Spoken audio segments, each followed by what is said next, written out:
Good morning. Welcome into Hurrdat Sports Radio, AM 590, ESPN Omaha, ESPN Tri-Cities, presented by Centris Federal Credit Union. DB, what's going on? I You mad at the again? Yeah. Okay. Well, what do you want me to do here? I don't know. But we're gonna have to. What would you like me to do? Well, I mean, I got some options. You know, I feel like. What kind of options are we talking about I feel here? like I may have to provide for you, like I do for the boys. Well, and Shane, you bring Shane food every once in a while. Yeah. So I found a couple things I think you could probably. If you're not sure, get your mouth around. If you're not sure what's going on, DB's mad about my Uncrustables here. Yeah, they're just not good. I can't, in good faith, sit and watch you, like, do this to yourself. What bothers you about it? They're not good for you. Well, I eat Nutter Butters. Let's not get crazy here. They're not terrible for you. No, they 100%. That's a word I would use. I would actually use El Terrible. Well, now Smucker's is never going to sponsor us, so thanks. I appreciate it. I do like jelly, though. You big grape or strawberry guy? Given the choice, yeah. In a pinch, probably strawberry. I'm giving you the choice. Strawberry. I like both, though. I'm a grape guy. I like both. Prefer the grape both jelly in our household. Yeah. I like apple too. Oh, apple jelly? Oh, it's sensational. I don't think I've ever had apple jelly. In my former life, sometimes when we didn't have what I wanted to eat around the house, my mom would do one of two things. Yeah. She would put some bread with butter on it and a little pinch of sugar, and she would brown it in the oven. Mm-hmm. And I would either pour syrup on it and eat it like that. Yeah.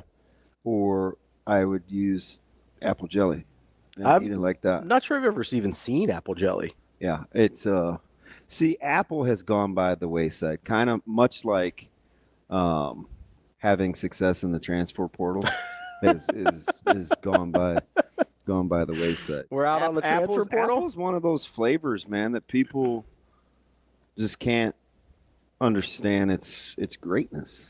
I prefer citrus flavored things. I like citrusy things. I mean, they got rid of apple slice, which was a flat out travesty. The soda? Yes. Yeah, I never had that. Incredible.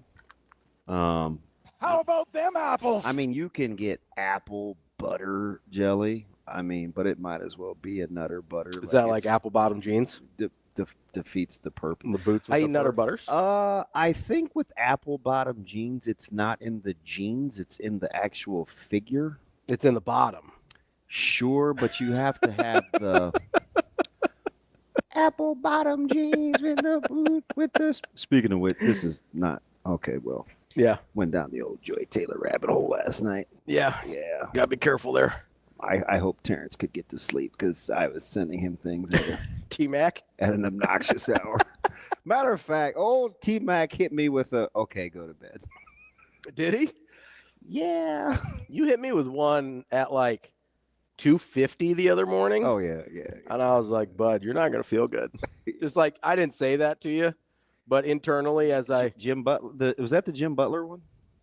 Yeah, I think so. Yeah. And I'm as I wake up at like 5:30, I start like checking my phone or whatever. I was like, oh, bud. So I figured, like, what was that presser going to get him? And inevitably got him 7 games. Yeah, I mean, He just wanted to find his joy. Man. Inevitably, it might get him what he wants, which is out of Miami. Yeah. How do you think one Jacob Padilla feels about James Chenoweth Butler in Phoenix? Almost positive that's not his middle name. It's not Chenoweth? No, that's That's Kristen. Eric. Who's Eric Chenoweth? Was Chenoweth? Did he play for Kansas? Oh, yes, he did. That's what it is. Deep pull by your boy. I was going with the original star of Wicked on Broadway, Kristen Chenoweth. No, not a big musical guy. No, you seem like you would be. That's 100% not true. You seem like you'd be a big musical theater guy. No, you sure? No. Eric Chenoweth, 7'1" center. Yeah, big guy. I remember Eric Chenoweth. I was more on the Scott Pollard. No, Pollard was nice though. Yeah, he was a big center for Kansas as well. Ended up being kind of a weirdo for the Kings, dyeing his hair all different colors. Not as nice as my man Marty Brown, though. Marty Brown? Yes, Sharmar, a.k.a. Marty. What about Shaka Khan? No, Omar Khan, maybe. They got to keep Weidel. What about Kubla? Big Kubla Khan guy. No, I am actually. Yeah. It's kind of weird. A couple of empires I used to like to study. Yeah. I like the whole Ottoman thing, but I like Genghis and Kubla, and I liked the Mayas, Incas, and Aztecs. Big Genghis Khan guy? Big Genghis Khan guy. That's kind of a tough look. Yeah, I have some weird. I have some weird. Is he fall into your like serial killer? All right. I have to be careful because I'm not all in on world domination. That's good to know. But I was fascinated. When I was younger. DB here for dictatorships. Not exactly.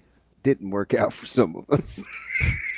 For most of us. Yeah, well, it's whatever. Unless you're the dictator, like it's not a great look for most people. Colonization, assimilation, it's all the same.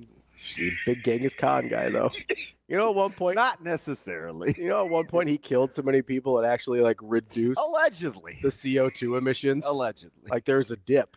Yeah, and it lines up with his reign. It's like, oh man, that guy killed a lot of people. Allegedly. You hear on Vlad the Impaler too? No, on Vlad. Out on Vlad. Yeah, out on Vlad. Great call on NDSU. Even though I was riding with you, that wasn't like, ooh, you went out on a limb. No, great call on the Bison. Yeah, national champs. Yeah, 10 out of records sold, but great call on the Bison. 10 out of 14. Tell you what, man, that's a nice little run. So you know what was interesting about a team that's been that good that long?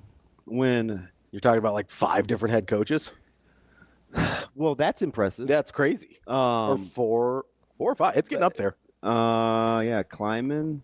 So Bowl, Kleiman, Enns, and what's his name now? Yeah. So 4 for sure. Yeah. But listen, so during that time, when the new kids on the block, Please Don't Go Girl, the Jackrabbits arrived on the scene, Polisic, we left kind of NDSU for dead. Yeah. Didn't we? Yeah, we did. We're like, oh, shoot, look how quick that changing of the guard happened. When Enns left for a defensive coordinator position. Man, my Enzo. Or not even, a linebacker coach at USC, right? So we go, okay, this program went from producing FBS head coaches to this guy left for a position coach job and not even a coordinator job. We thought the luster might be off it a little bit. Yeah. And SDSU was coming up. And we go, ooh, did they get replaced? Did all the turnover finally come and get them? Because that's natural, right? I mean, look what happened at Alabama in 1 year. Because that's what NDSU was. It was Alabama of FCS, right? So we look at it, we go, oh, that's like, it's impressive they went from Bowl to Kleiman and didn't fall off. It's impressive they went from Kleiman to Enns without falling off. And they finally fell off. Yeah, it just. And then, oh, just kidding. They have a national championship. And how good was that quarterback play last night? Oh, it's unbelievable. I still have a hard time. I'm like, Cam Miller really got beat out for Walter Payton? Yeah. I'm having a hard time with it. I'm going to be honest with you. Those guys are way good. I get that Malosic is really good. But. Malott. Yeah. Where did I get Malott? Oh, I was looking at Polisic. You were thinking Cam is in Malott or Christian? He did come back to the national team, add a little punch. No, I was thinking Tim Polisic, who I just looked up as NDSU's head coach. Yeah, and then he looks a lot. He looks very Biza in as a head coach, doesn't he? Yeah, he looks very, very crabby. He looks like he belongs Miller is. I don't know, man. He's just sweet. And I love FCS. I got into a fantastic conversation with the head coach, the current head coach, Dan Jackson. We were talking about FCS and what kind of some of his strengths could be and kind of how you have to view it. And I don't think he had any idea what he was walking into. So Godspeed to old DJ. But I love watching it. I watched Mount Union and North Central. You made fun of me for watching North Central a year ago. Yes. But I watched them again this year. Yeah. No, I made fun of you for knowing things about, for North having Central? A take. Oh. That's what I made fun of you for. It's for having a D3 There take. wasn't anything strong, I don't think. I like the fact that they look like they had Shane playing quarterback, and he's been tremendous throughout his career. But I am mad that so they've gone kind of, some of these guys, and my man Marty Sharmar wears. I wonder, so he must have gone with his government. Oh, yeah? Yeah. He's calling Marty. Yeah. Marty was so good as a youth that Coach Ryan Terry, would not let one Caleb Benning play offense. He spent a whole year just making 1,000 tackles. Defense only? Until the championship game. They threw him the ball once and he caught it and they won. I mean, it was like 4th and a gazillion. I was standing next to Zach Wiegert. I don't know why Zach was there. Maybe watching his. Who was Zach? Maybe watching his son. I don't know. Next. This is eons ago. It's like 12 degrees out in this flipping windstorm. And Junior Little Vikes were about to get upset. He's like, "No, I got a trick play up my sleeve." The only time where they put that dude in the wing. I'm like, I wonder what they're going to do. And they threw it to him. But Marty was so good. And it was weird because he runs the exact same way. You're like, oh, he's not this. To this day? He's not that. Oh, he's not this. Oh, gosh, you've given up $200. Right? Like, and he did the same thing in prep. Yeah. Yeah, he just is really good. So shout out to the Bison and my man Jackson Williams. Yeah, they made it a little. They made it a little interesting. Well, you gotta tip your cap. That Montana State team that they made look real pedestrian early in the first half. Yeah, was incredible because you saw how explosive they were. Yeah, because they came out in the second half. They just raced folks. Well, and by the way, if you wanted a precursor, you could have seen the South Dakota State game before that. But I did watch North Dakota State, South Dakota State. Yeah, where you lived. That was a great game. No, South Dakota and Montana State. Oh, no, I didn't watch that. In case you're a little degenerate. I watched NDSU, SDSU, but I didn't watch the other semi. And now SDSU kind of has to reload. Yeah? Yeah. I mean, they're in a tough spot. Yeah, they lost a couple studs, too. I mean, they're losing their quarterback. Yeah. And I told you, the Bryce Hawthorne kid. Either going to, that you wanted Nebraska to go after. Yeah, and he, and I got that on a humbug from my guy. And we almost beat him to the punch. Yeah. Yeah, because my guy was on him early. And he's like, hey, Merry Christmas. This is what I need you to do. I was like, shoot. Wait, who's in on him? Oh, yeah, we got to beat them. Yeah. And then it just did not beat them. No, but you know what? And good on Bryce though, because I think, and I respect my buddy because he's very he's a good guy, right? Like not all about the frill and he's just a good blue collar dude. And he's like, I think he's just kind of overwhelmed with the attention he's getting. Let's just. Now it's like, you know what? I almost said his name. I was like, you know what, buddy? Like I can appreciate that. Because I know how you think. I mean, you go to work like it's just too much. Like chill. Now, school down the street was not particularly happy with me, but it's fine. I mean, win some, lose some. So he must have canceled his last visit because last I knew he was going to Iowa and Wisconsin, and Iowa locked him up in a hurry. Yeah. Yeah. Well, and they might end up with the quarterback as well. Listen, and don't let these schools around here fool you that you don't think are all about NIL and going to get players. I mean, Iowa called about Lloyd in 5 milliseconds. Yeah. Oh, yeah. Yeah, I mean, I think there's kind of a misnomer about Iowa. I think there's more than a misnomer. If you want to look at places that maybe don't have that, I'd look at Iowa State. Yeah. I don't think Iowa State has the infrastructure and kind of the same level of financial support. But I forgot what an appreciation I have for Tyler Barnes, too. I was going to get after it, though. Big Tyler Barnes. Yeah. Yeah. No, it was, I mean, I was. And then he wound up at Okie State. Yeah. Yeah. It was funny, too, because by he, I mean Jaylen Lloyd, was somehow they put him, it couldn't have been him because he's not like that, but he was on TikTok and it had to come from the Okie State account.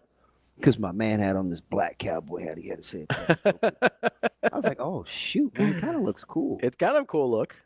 Kind of looks It's not bad. But, I mean, Okie State's pretty much starting over. Good track program down there. And internally. Yeah. So this might be Gundy's like Stoops 2.0, where you get a chance to reboot. You like reinvent yourself and see if you got one more run in you. Yeah, it'll be interesting because that's the first thing I thought of when Lloyd committed to Oklahoma State was, is Mike Gundy going to be there in 2 years? Yeah, I think so. He's got to get it right. I hope it doesn't change too much, and I certainly hope it doesn't go like this for Nebraska. Mm-hmm. But I don't know if you're afforded that luxury as a young man. Maybe not. You know, you hope you're in a program where you can think 2 years down the road, and if you are, consider it a blessing. Mm-hmm. Which is, I'm telling you, man, I think that is still going to be Nebraska's superpower. Is consistency? Yeah, like cohesiveness. Yeah, because I'm just going to go back to what Coach Rule said a handful of weeks ago when he said, and he even said it at Big Ten Media Days. Mm-hmm. So the message has been consistent. He said, through all this chaos and transactional stuff, I still think this is going to be about the coaches that work the smartest and stay together the longest. Mm. Yeah. So you can just kind of tell what his philosophy is for sure. I know with kind of the landscape of how things are today, if you're a Jaylen Lloyd or anybody else in the transfer portal, the tendency is going to be like, okay, what's it look like this year? But I think if you're a kid and you've got a minute to step back, it would actually benefit you to be like, okay, is this a place I can be for 2 years? Is this a place? Because I know in the moment it feels like you don't have that luxury. But if you can just give yourself a second and give yourself an opportunity to say, hey, what does this look like for me? Not just in the immediate and I don't know, I'm not trying to speak for Jaylen, but other guys in the transfer portal, like not just about what does my paycheck look like this year? What does my roster situation look like this year? But you could say, hey, what does it look like? Because do you really want to have to transfer again after next year? No. Right? Like you don't want to. Yeah, like all things being that's actually a good point. All things being equal. I'm shocked. I know it doesn't happen a lot. I'm shocked. All things being equal, if you're a kid, like you probably don't want to have to transfer from the place you commit out of high school, right? Like you'd love to be there for 3 years, win a lot, go pro, and that's your career, right? If you do have to transfer, you would love it if you don't have to transfer again after the next year. And because like that's not fun for anybody. You would love it if, hey, you get taken care of, you make a little bit of money, you play some good football, and then you have an opportunity to go do what you want to do next, whatever that is after college. Yeah. And so I think guys are really going to be benefited from trying to take a step back and just looking at it and go, okay, what does this look like? Not just for next football season. What does this look like in my next couple years? Because, I mean, I was looking at Nebraska's transfer portal class coming in this year. 9 of those 14 guys have multiple years of eligibility. That's what I told you. Like, you can see that it's a thing. That's the thing that Rule's trying to do, right? And he's purposely doing that. And so if Rule's trying to do it because he thinks there's value there, shouldn't, as a kid, you think, hey, maybe I should be doing this too? I know what you're saying. I just don't think you're afforded that luxury sometimes in the moment because I think panic sets in.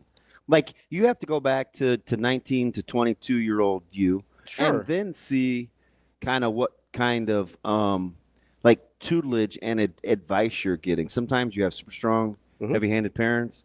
Sometimes you have a handler. Sometimes you got agents you're now. Working with an agent, which – I mean, if you ask a lot of these schools, I think they much prefer to deal with the student athlete, him or herself. Sure. But now it's like the representative of the representative. So I would almost say that and a lot of these men and women, volleyball is the real monster. Oh, yeah. Where your parents are like the CEO of your entity. Yeah. And it starts when you're like 12. So it's like it's I mean, it starts with those girls when they're like 12, right? It's very difficult. I would almost say, though, that the schools are afforded less of that luxury than the players are in terms of looking long term. Because to me, if you're Gundy or if you're Matt Rule or if you're any of those guys, or like Kalen DeBoer is a really good example right now, right? Kalen DeBoer doesn't have a lot of long term options. he's got to win a lot next year or he will be fired. Yeah, 100%. Right? Like, that's a dude that lost 4 games at Alabama coming off of Nick Saban. That dude has to win a bunch next year or he's getting fired. Players, I think, actually, if they don't allow the panic to set in, I actually think players have more of a leeway than some coaches do. It's interesting. I think a lot of it is emotional, like you're talking about, and that's real. And a lot of it is good or bad advice, which is real. But the reality of the landscape, if you're a valuable commodity, right? If you're a valuable kid, and for all we are aware of, Jaylen Lloyd had a lot of options, right? That's a guy that was coveted in the portal. 100%. So if you're a guy like that, like, listen, there are guys where it's like, hey, you better find a spot or you're not going to have a spot. That didn't seem to be the case for Jaylen Lloyd. No. So he actually is a guy that would have a luxury of being like, hey, what does the next 2 years look like, not just this year? I would love to know, too, kind of what the process looks like. Because each portal case is different. Sure, 100%. Right? So I think, some want opportunity, some kind of want to be valued. Someone just want to get paid. Some want tape. Yeah. Some want to get paid. And I wonder with the 4 or 5 immediate suitors that reached out to Jaylen, and I knew Okie State was in early. I wonder. I think at the end of the day, this is total speculation. I'd have to ask mom or dad, or even Jaylen for that matter. I think his real personality won out. He's low maintenance. And so I don't think he wanted to go through the whole thing, the whole courting and courtship. I think it was, he goes by feel. If he likes it, the opportunity's good. He's not going to play around, right? I think he just wants to, because it was a very quick decision given what I think is out there. I want to get back. He could have hopped on a plane to Tallahassee. I want to get back to that here in a second because I think in some ways that's positive, but I think it can backfire a little bit. Yeah, we'll see. We'll talk about that next year on Hurrdat Sports Radio. Welcome back, Hurrdat Sports Radio, AM 590, ESPN Omaha, ESPN Tri-Cities. That's DB. I'm Ravi Lulla here on the Pillar exterior stage, reminding you if you're out driving your way to work this morning to make that seat belt click. It prevents injuries and saves lives, but only if worn properly. Make it click. This message from the NDOT Highway Safety Office. Coming up on the show here today, we've got a little college football playoff preview with Mike Gross, who covers Penn State for Lancaster Online. We'll also talk to Steven Means, who covers Ohio State for Cleveland.com. And then, of course, we'll talk to our Tuesday regular, Mike Schaefer from Husker 24/7. DB. Yes. You were talking about kind of this process, decision-making process for Jaylen Lloyd specifically as he goes to Oklahoma State, right? And you were talking about how he is a pretty low-maintenance kid, so didn't necessarily want to go through the whole courtship situation, right? Is there a place in your mind where you can kind of get to that can sometimes backfire on a kid? Because I look at that situation, I go, hey, I like that he's low maintenance. I like that he doesn't need all the courtship and bells and whistles. But not wanting to go through the process may have you making a decision without all the information. So yes and no. It depends on it's like business, right? So sometimes you'll go into negotiations and you know what you want, and it isn't necessary to test the market. Okay, right? That's kind of what I liken it to.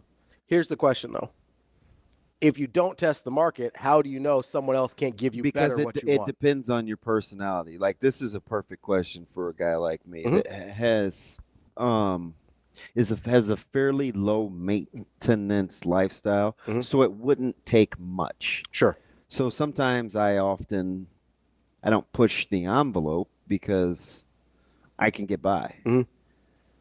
Doesn't mean that I've done a good job of a poor job of exploring all my options. I just know what's enough to sustain me. So anything more than that would be gravy.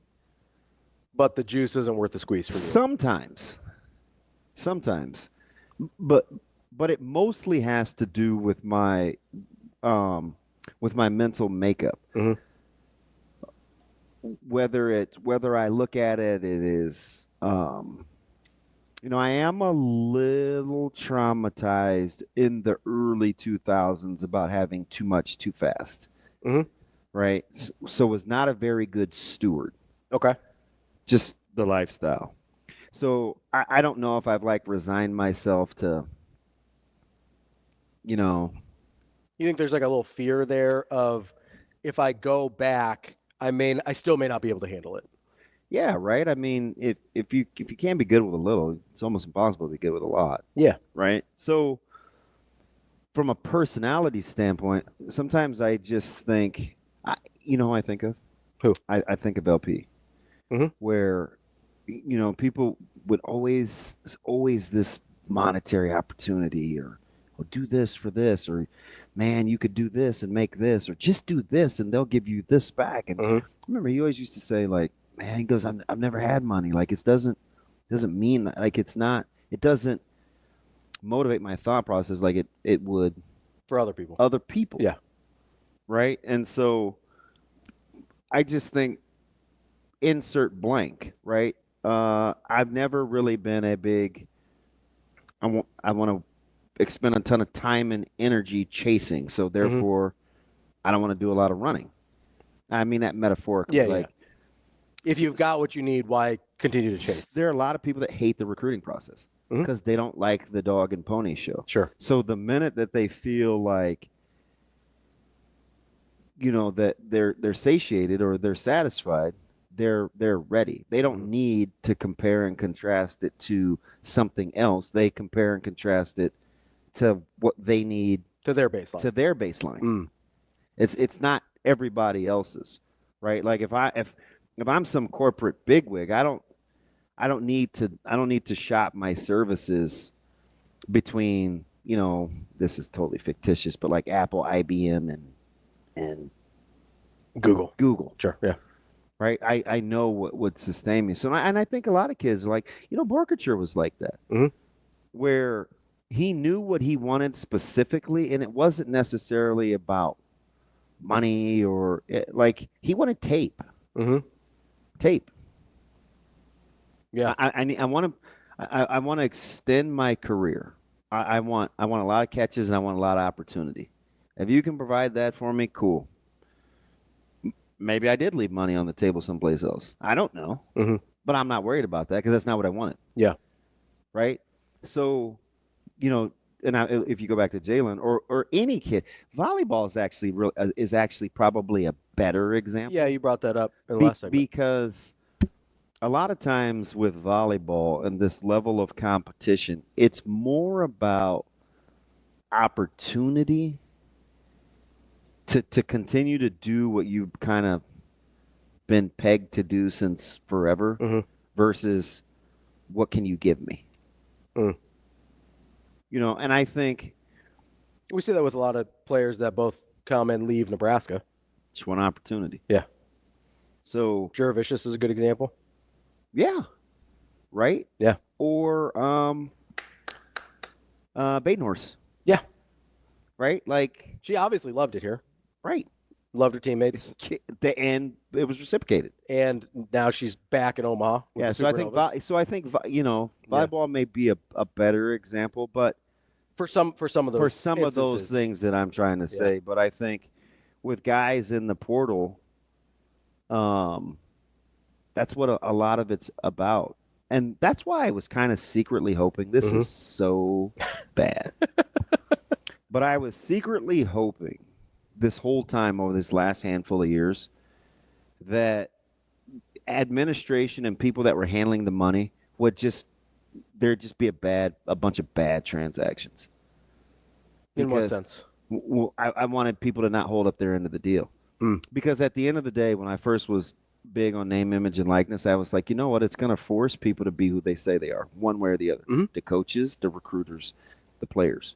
Everybody, there's going to be built-in accountability because there's going to be common language, which is going to be what it is that you're making versus the skills that what you're providing. Yeah. So everybody was going to be held accountable in some way, shape, or form. So as this thing went on, I was like, man, I hope that there are so many bad business deals. The more lawsuits there are about people not following through with NIL, because you know what I figured would happen? What's that? People would be more discriminant about the deals that they took. They would just become better in the process of evaluating being used. That hasn't happened yet. I still think it's going to happen. It might. I mean, you've got because you have this one last round of free-for-alls. Yes. Before, and that's why I keep saying, just be patient before the revenue sharing comes in. Next, because even with the revenue sharing, it still will be tiered. Yeah, it just will have a little more structure. But by then, and this is what I was talking to Coach Jackson about. There will be so many kids left in the portal that they will revisit how they got here. Oh, sure, yeah. Because that's really me. It's like I just had this conversation, and in a back and forth. I'm like, yeah, but how'd we get here? Let's not just like. I think that's starting this year with the roster limits. How did we get here? Let's talk about that, because once you figure that out, then you're going to be less apt to repeat the situation. Like, how did we find ourselves in this situation? I think it might take a couple cycles.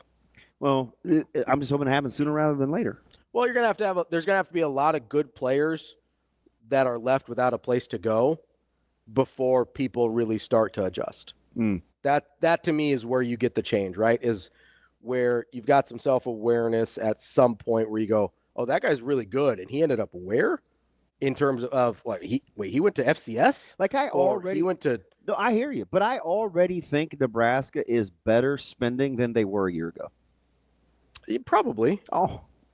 I mean, I think Coach Rule is very good at kind of learning from his mistakes and not repeating those. Yeah. So, yeah, I would be disappointed if they weren't better spending this year. Just better than they were last year. Right? Yeah. We go back to the high school and the recruiting, and we go back to guys like, I don't know, like Coleman. And I just think you learn. And Nair, like, you just learn. Here's the hard Hill. It's like, okay. Here's the hard thing about guys like Coleman, though, is there's a lot of things about Malachi Coleman that sort of fit what Rule wants. He's a developmental guy. Malachi's got all the physical tools you could possibly want. He's a local guy. Coach Rule's been very adamant about keeping local guys in state. I wonder what would have happened with that room had the leadership in that room gone different from day one. Yeah. That's what we don't know. That's why I'm not going to judge the play, because that's what we can't know. That's what we won't know. Yeah. Right now they can only get it right going forward in that room. But it is an interesting question. That's DB. I'm Ravi. More Hurrdat Sports Radio coming up next. Wrapping up hour number 1 here on Hurrdat Sports Radio, AM 590, ESPN Omaha, ESPN Tri-Cities. That's DB. I'm Ravi Lulla here at Hurrdat Sports Bar and Grill. DB. Yes. How are you doing this morning? I'm okay. Just making up stories for Shane. Yeah, you gotta admit, like, you're like, man, that dude is nuts, but he sure is creative. No, definitely nuts. Yeah. But whoa! You skipped over the creative part. Also creative. Thank you. Sure. Thank you very much. That's one word for it. Thank you very much. When you're not out here just singing the praises of Genghis Khan and. And that totally is taken out of context. I don't know. I asked several times. So you're a big Genghis Khan guy, and you're like, yeah, I am. That's not exactly. I don't really know what to do with that. It's not exactly what I said. Outside, I mean, it's a little bit what you said. So I got a couple guys that are on the same page here. I mean, I don't know if you can deal with TK over here. Why? What TK say? TK goes. Genghis, you know he's crazy, right? Yes, I do. Okay. He goes, Genghis Khan, not as bad as some serial killers. And I was like, killed a lot more people. Like an aggressive number of people. I watched a super cheesy show yesterday. I can't believe, and Caleb was upstairs too, so we made it like 15 minutes, and then we just gutted it out. Yeah. Until he had to get Micah from Warren Academy. And it was with Jaleel White. Okay. You know, the typecast dude, the black dude. Is that Steve Urkel? Jaleel White? No, it's not Jaleel White. Malcolm Carter Jaleel Okafor? No. Oh. You know what I'm talking about. The Kung Fu dude. Malcolm Jamel Warner. Kung Fu Panda? Oh, my gosh. If you don't knock it off. He played Spawn. Spawn? Who played Spawn? I don't know. You know what the John Leguizamo dude? I know who John Leg was. Michael Jai White? Michael Jai White. What'd I say? Jaleel White? Jaleel White, who I think is Urkel. Whatever. I'm pretty sure he's okay, Urkel. whatever. I mean, it's similar. I can say that. You can't say that. But anyway, this dude was in they're both white. White. Their last name is White. White. They're both whites. White. They're whites. Whites. Does this guy just play movies where he beats people up? Yes. Okay. Which is what this movie was. And I think I've seen him in something. Well, it's probably very similar. And I forgot what I was going to tell that story. Tell that. You're watching this movie with Caleb. Michael Jai White's in it. Not Jaleel White. Talking about Genghis Khan, serial killers. No, I can't remember. So all these guys just kept dying. And I'm not going to give away the plot of the story because it was just super. It's stupid. Definitely a movie that we're all going to watch. It was dumb. But one of the guys they had in it always plays this like notorious bad guy. He was the Terminator. He was the guy that played the unstoppable Terminator, and he could like morph into Arnold Schwarzenegger. He looked like the metallic that could like be poured. Do you know what I'm talking about? And he was a police officer, and then so that guy was his boss for the CIA, and he kept killing people, but it was for quote unquote the right reason. So you think Genghis Khan killed people for the right reasons? No, where I was Terminator 2, the T-1000. So where I was going with that is, it's not going to sound right. I'm not going anywhere with that. Oh, where are we going with that? No, because you just were handing me a shovel and I'm going to give it back. I was not going to be able to spin out of that. I know Michael Jai White from The Dark Knight. He plays one of the gangsters in The Dark Knight. Yeah, he was just he had to put a smile on that face. Yeah. That's it. No, that's okay. Why should we listen to this clown? Yeah, exactly. Yeah. He's like, hey, I want to show you a trick. I'll show you a magic trick.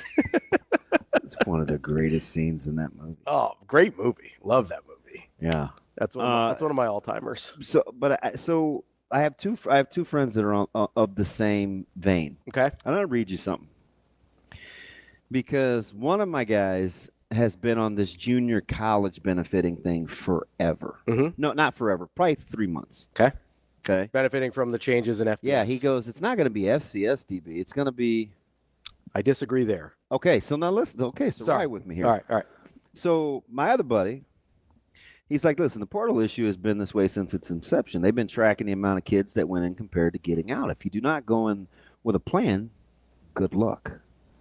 Like they said to my man in Taken, good luck. That's how they found him.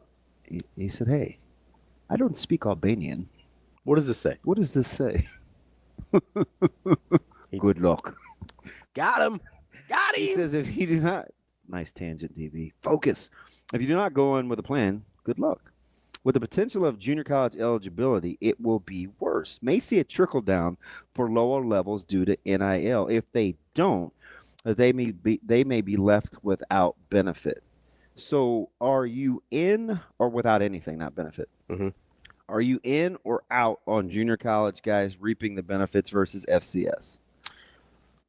If I have to make a choice, I disagree with that. Between the two, I'm out. Well, that was such a strong stance. Give me something. I think both will benefit. I think FCS is going to benefit a lot from this. Me too. A ton.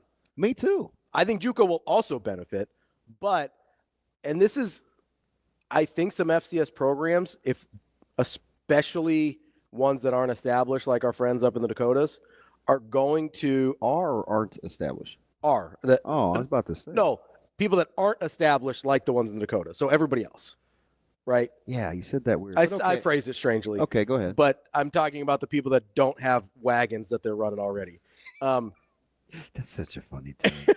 I haven't gotten into it, but I like when people I kind of like how it sounds. Wagon. Like, oh, it's a wagon. Yeah. No, I think the program – I do think there's going to be certain programs at the FCS that are going to find success almost running themselves like JUCOs for FBS football in terms of like just give in. Yeah, they're just factories. Like, hey, I understand your goal is not to end up here, but I can get you to where you want to go. That's the whole JUCO pitch, right? I recruited against it for years at the NAIA level. We lost more kids to JUCO than we did other NAIA schools, right? But it's because they had the promise. I was going to sit there and tell them the truth, be like, hey, if you come to my program, you may have a really good career. You're going to get a good education. And see, that's only going to work really with football. Yes. And basketball. I don't know. Basketball, you can for sure. So because basketball already kind of basketball, you go in with that sentiment already. Yes, basketball's already kind of that way. Yeah, with the lower level schools. But that's why I think it's also going to happen. That's for sure not going to work in volleyball. But no, it's fine. No, but for football purposes, I think there's going to be some FCS programs that will find success by acting like JUCOs. I think some JUCO programs will find more success because they'll have access to better and different athletes than they currently do. So you think Hendo's going to be like, hey, Jay Jackson, just give me another year and a half, man. I got you. See what we did with Will I don't know if they specifically You know what I mean? But I think there will be coaches that do that. I think it's the Calipari model. That was Calipari's whole pitch at Kentucky. It wasn't come win a national championship. It was come go to the NBA. Yep. And it worked. He got almost every guy he wanted for a really long time. Yep. Right? Now, probably didn't win as much as his talent indicated he should have. How many guys are going to have to be left in the portal? This is going to border on lunacy. It is. There's going to be a ton. This year's going to be probably the worst because it's the initial cut down, right? In terms of just pure number of guys. But there'll be a lag where guys don't understand that the market has changed, right? There's going to be a lag with some guys, I think probably for the next 2 years, where they don't understand that, oh, I was a 4-star coming out of high school, but those guys are a dime a dozen. 4-stars coming out of high school that didn't play as freshmen are a dime a dozen in the portal. And I know you got mad at me yesterday, off air, when I said, secretly, it's not a secret anymore based on what I'm about to say. Like, I'm cheering for Texas. Yeah. And you're like. Well, I wasn't mad at you. I was shocked because I know how much you hate Texas. Right. So I was stunned. Right. But I don't want Ohio State's model to work. Just pay for it. Because I don't know how well I don't know, like, top to bottom, like how well coached they are. That's a strong term. That's what you wanted to say, though. It is. Yeah. But it's just not a cohesive group. They're just uber talented. Yeah. So, like, when they get rolling, it's like, oh, fudge. Like, at their best, they're legit. Texas more cohesive than Ohio State? Yes. Okay. Texas has been through it. Texas has been pretty maligned for as talented as they are. I also think Texas gets a lot.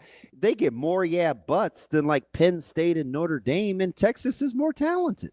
Well, and I don't know. I'm going to look this up in real time here, but I don't know that their transfer portal activity has been I'm with you. As aggressive. I'm with you. I'm going to look it up right now because I want to make sure I'm right here. Although, their best offensive player. Yeah. It came from Houston. Yeah. But overall, I don't know that they've been. Anecdotally, I'm inclined to agree. I'm looking it up right now. But I'm cheering for Texas because I want anybody else in the Big Ten to be good but Ohio State. Oh, fair. I mean, that's fair. So, you know what I mean? So you like Penn State? What do you mean, like? I mean, more the way they've put their team together. Yes. Because that's one of the teams you put as most cohesive. Yes. It's them, Georgia, Notre Dame, right? Yeah, and by the way, 2 of the 4 teams that are on the dirty side are left in this deal. Mm-hmm. And so I may kind of be smart. You may be getting somewhere on this one. Maybe. I mean, Ohio State's gonna have to stub their toe though. Maybe. You don't think Texas can just beat them? Yes. No. So that's not stubbing their toe. Like they have to lose. Yeah. But like Texas can just beat them straight up without Ohio State wetting the bed. But I am. Sounds gross, man. But I am cheering for Texas. And you're like, well, what about the SEC? I'm like, they're not even a real SEC team yet. They're really not. But I'm cheering for. And remember, let's not act like Texas wasn't supposed to struggle their first year in the SEC. We'll see. The way Oklahoma did. Yeah, Texas was just fine. I'm just rooting for Notre Dame to beat the brains out of whoever comes out of that side. More Hurrdat Sports Radio coming up next.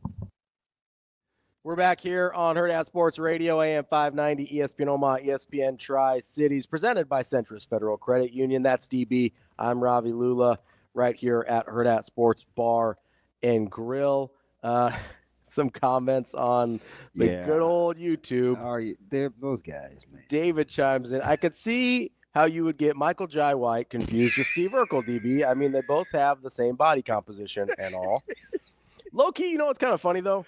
Is Jaleel White ended up like actually pretty jacked. Like when he grew up, I haven't seen him in 10 years. like he got like in good shape. What's he in?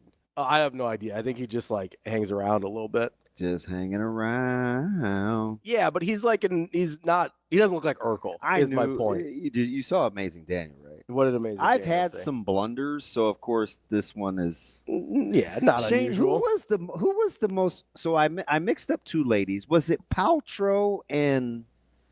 No, it wasn't Gwyneth Paltrow. Who played Eileen Wuornos? I have no idea. Who played the serial killer lady in the movie? In which movie? Well, the lady I just told you her name. It's Eileen Wuornos. I think it was Monster, maybe. American Serial Killer. No, listen to the words that are coming out of my mouth. Yes. Eileen Wuornos. It's WOUR. Yeah, I found her. I'm just Charlize Theron. Okay, so she's one. Is she the one that played in Something About Mary? No, she's not. That's Cameron Diaz. Okay, those are the two I confused. There was that one. I could sort of see that. I blew that one. Okay. There were two country guys I messed up. That's understandable. They all have there's like 4 names that are spread And across I just kept digging. 30 guys. And in my former life, like people just kind of let me go. Yeah. And I was way off. So I can't remember the two country guys.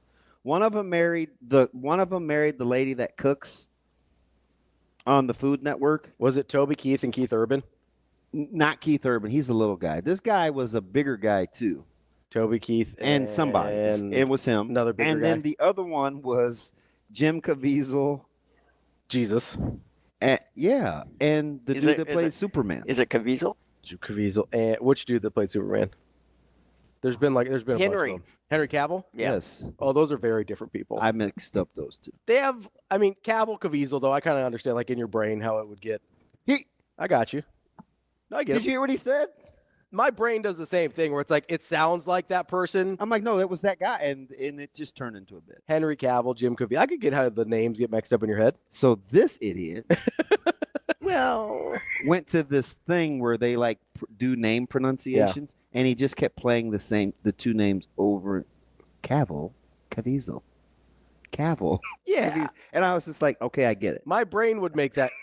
My brain would make a similar connection in my head. Appreciate you. Look, I got you. So I've had some debacles. I did want to totally fine. Circle back on the Texas thing here with the transfer. So 2 years ago, 2023. It was Garth Brooks. That's a tough one. Cut a guy some slack, man. You never thought MC Hammer looked like Nelly? Well, they both wear hats. I have not. I'm done. They're both rappers. Again, this is going to be when I can't win. I'm out. They both have worn some baggy pants in the day. I don't think MC Hammer's from St. Louis. I didn't mean to say MC Hammer. I wanted to say Genuine. Oh, I've definitely never mixed up Genuine. You would confuse Genuine with Nelly in passing? Nah, I'm pretty familiar with Nelly. Oh my gosh. Nelly's like in my wheelhouse. Okay, fine. Like that's my guy. It's fine. You know? It's fine. It's hot and so hot and hurt. So Texas. You want to get back to Texas because you're mad at me that I'm cheering for Texas. No, I wanted to put some data to our anecdotal idea that Texas doesn't play in the transfer portal to the same degree that some other teams do. Did I tell you how Schlabach's piece on Notre Dame kind of bugged me? You did not. Where I was like, he kind of wrote and he made it. He was like, "Hey, Georgia or Notre Dame with their transfers." Oh yeah. And I was like, I don't really and I get it, right? They've got 5 or 6 contributors through the portal, but I don't really consider them a portal-built team. Like that wouldn't have been how I started the story. No, I wouldn't have either. You know what I mean? Yeah. Although you do have to probably start with their quarterback. Yeah, I mean that is the one thing at Notre Dame that you're like, hey, I need you guys to figure out how to recruit a high school quarterback that ends up being good? It's funny. We just had that conversation last night. That's also, ironically enough, the thing that's killed Mike Norvell at Florida State. I mean, you can go all the way back. That dude hasn't figured out a high school quarterback yet. And he gets highly touted ones. Yeah. But that's one that you have to get. So Texas 2 years ago only took 4 transfers. They were 48th in the transfer portal rankings. They were good guys, but not super aggressive. Last year, they did take more. They took 12, and they were a highly ranked transfer class. This year, they're at 5, and they're 65th. Okay. So they're. So I feel somewhat validated unlike there. the last 15 minutes of this show, I feel a little better about what I've said. Hey, I made you feel better about No, you can't. Cavill Caviezel. I helped you out there. You don't get credit for that. Why I not? feel better about me because of me. I helped you out there a little bit. No. I'll get any credit for being but good. you can say they're riding with Texas with me. I'm riding with Notre Dame. I'm not riding with Texas. Obviously that's my first pick. Well, that doesn't even count. I'm just saying, you're like, hey, we love Texas. I totally armbarred you, Shano. I totally armbarred you into liking Notre Dame from the jump. You were Mr. Well, they don't play anybody. How are we going to know? The schedule's a little light. I'm like, man, I think this is a good team. Who you been talking to? Then you rolled me. Who'd you been talking to? After they got beat by Northern Illinois. And I was like, I can't believe one brother's going to cost another brother his job. And you did just like that. You laughed. It was funny. I was kind of being serious, but kind of not. Kind of serious. And now it's like, oh, man, I'm riding with Notre Dame. I've always liked Marcus Freeman. I have. I was not as sure on them early in the year as you were. But I have been. You not afford. No. Yeah. No. No. Go do your own thing. No, I picked Notre Dame. I picked them. No, you didn't. I did when the playoffs started. I picked them. I can't stand you. I picked them. All right, that's fine. I'm cheering. Like that's where But you're cheering for Texas. I'm cheering for Texas against Ohio State. I see what you're trying to do. What are you trying to do? Were you in the locker room? You know, did you see my 2 friends today? I did. Who we got? We got Coach Snow. Yeah. And then we got old Coach Corso there. Old Lee Corso. Yeah. The scooter. Shane, is he not the nicest person in America? That dude is the good. Lee Corso? No. He is the good. Oh yeah, he is. That truck is sweet. I like Les. Les is when a good dude. I get a how you know he wanted you to say his name? Because Les is a good dude. Oh, he is a super dude. We didn't say anything about him. He'd drop by. Yeah, saying hello. Say hello to our little friends. He's like, oh man, who's the dude in the Mercedes? I'm leaving. He said hello to our little friend Shane. You can't. So you're riding with? I'm riding with Notre Dame. Okay, that's fine. I would not be disappointed. I want Notre Dame to win. I would not be disappointed if Notre Dame or Penn State win. Anybody else is going to be hard. I'm in. This is total bizarro world. Like I have to cheer for 2 teams I historically have disliked to the nth degree. I mean, you hate Texas more than anyone. Yep. Like they're number 1 on your hate list, right? That would be correct. And who? I'm not even historically. You don't like Notre Dame? I don't think it's close For Texas? Yeah. Yeah, you told me that's the one you still think about. Mm-hmm. It's close. Like it elicits. Like I could. I don't even need a finger. I could throw up. Like it still makes you feel some kind of way. Yeah. So who's the second team you hate? Notre Dame? Not as bad as. But you historically don't like them. No. Mm. No. You know what's weird? So this is dumb. As a kid, I thought they looked cool. Like when I don't know anything. Notre Dame. Okay. Like I just thought it was a cool looking team, right? Mm-hmm. And then I weirdly really loved Autry Denson. Why? I don't know. You have a thing for 24? I don't know. I just liked him. He was which by the way, I had a random guy tweet at me over something it's funny how a lot of people will respond and like these people don't even follow me. It just has gone through. Yeah. One of them had like 20 some odd thousand views. And I looked at his avatar and it was Freeman McNeil. I was like, man, that Freeman McNeil picture. Shane, do you remember Freeman McNeil? From the Jets? Yeah. Benny and the Jets. I'm like, that Freeman McNeil picture is sweet. And I don't usually like running backs that have crossbars for their. Yeah, I don't like that at all. That's why I never. This guy played in the early 70s and 80s. That's why I didn't like Thurman Thomas. Yeah, he was old enough to know better. Yeah, like what are we doing here, bud? Yeah, you're a fullback. Thurman was What are we doing? So was Bo. With his sorry self. Yeah, well, you don't got to tell me about Bo. No, I'm playing. Well, so I legitimately could be cheering for Notre Dame, Texas. Yeah, that's what I do. You want to go back to like 1992 Notre Dame, Penn State in this one, or I wish you were on opposite halves of the ledger. No, I'm okay. I'm all right. I'm all right there. I mean, can you imagine a Penn State Texas game? I mean, any of these you're going to end up with. Well, and I'm just telling you, like a lot of people love Notre Dame in this one. Penn State is good. They are good. They're better than I thought they were. Penn State is good. They're definitely better than I thought they were. And I probably didn't give them enough credit early, unlike Notre Dame, who I was on from the start. Well,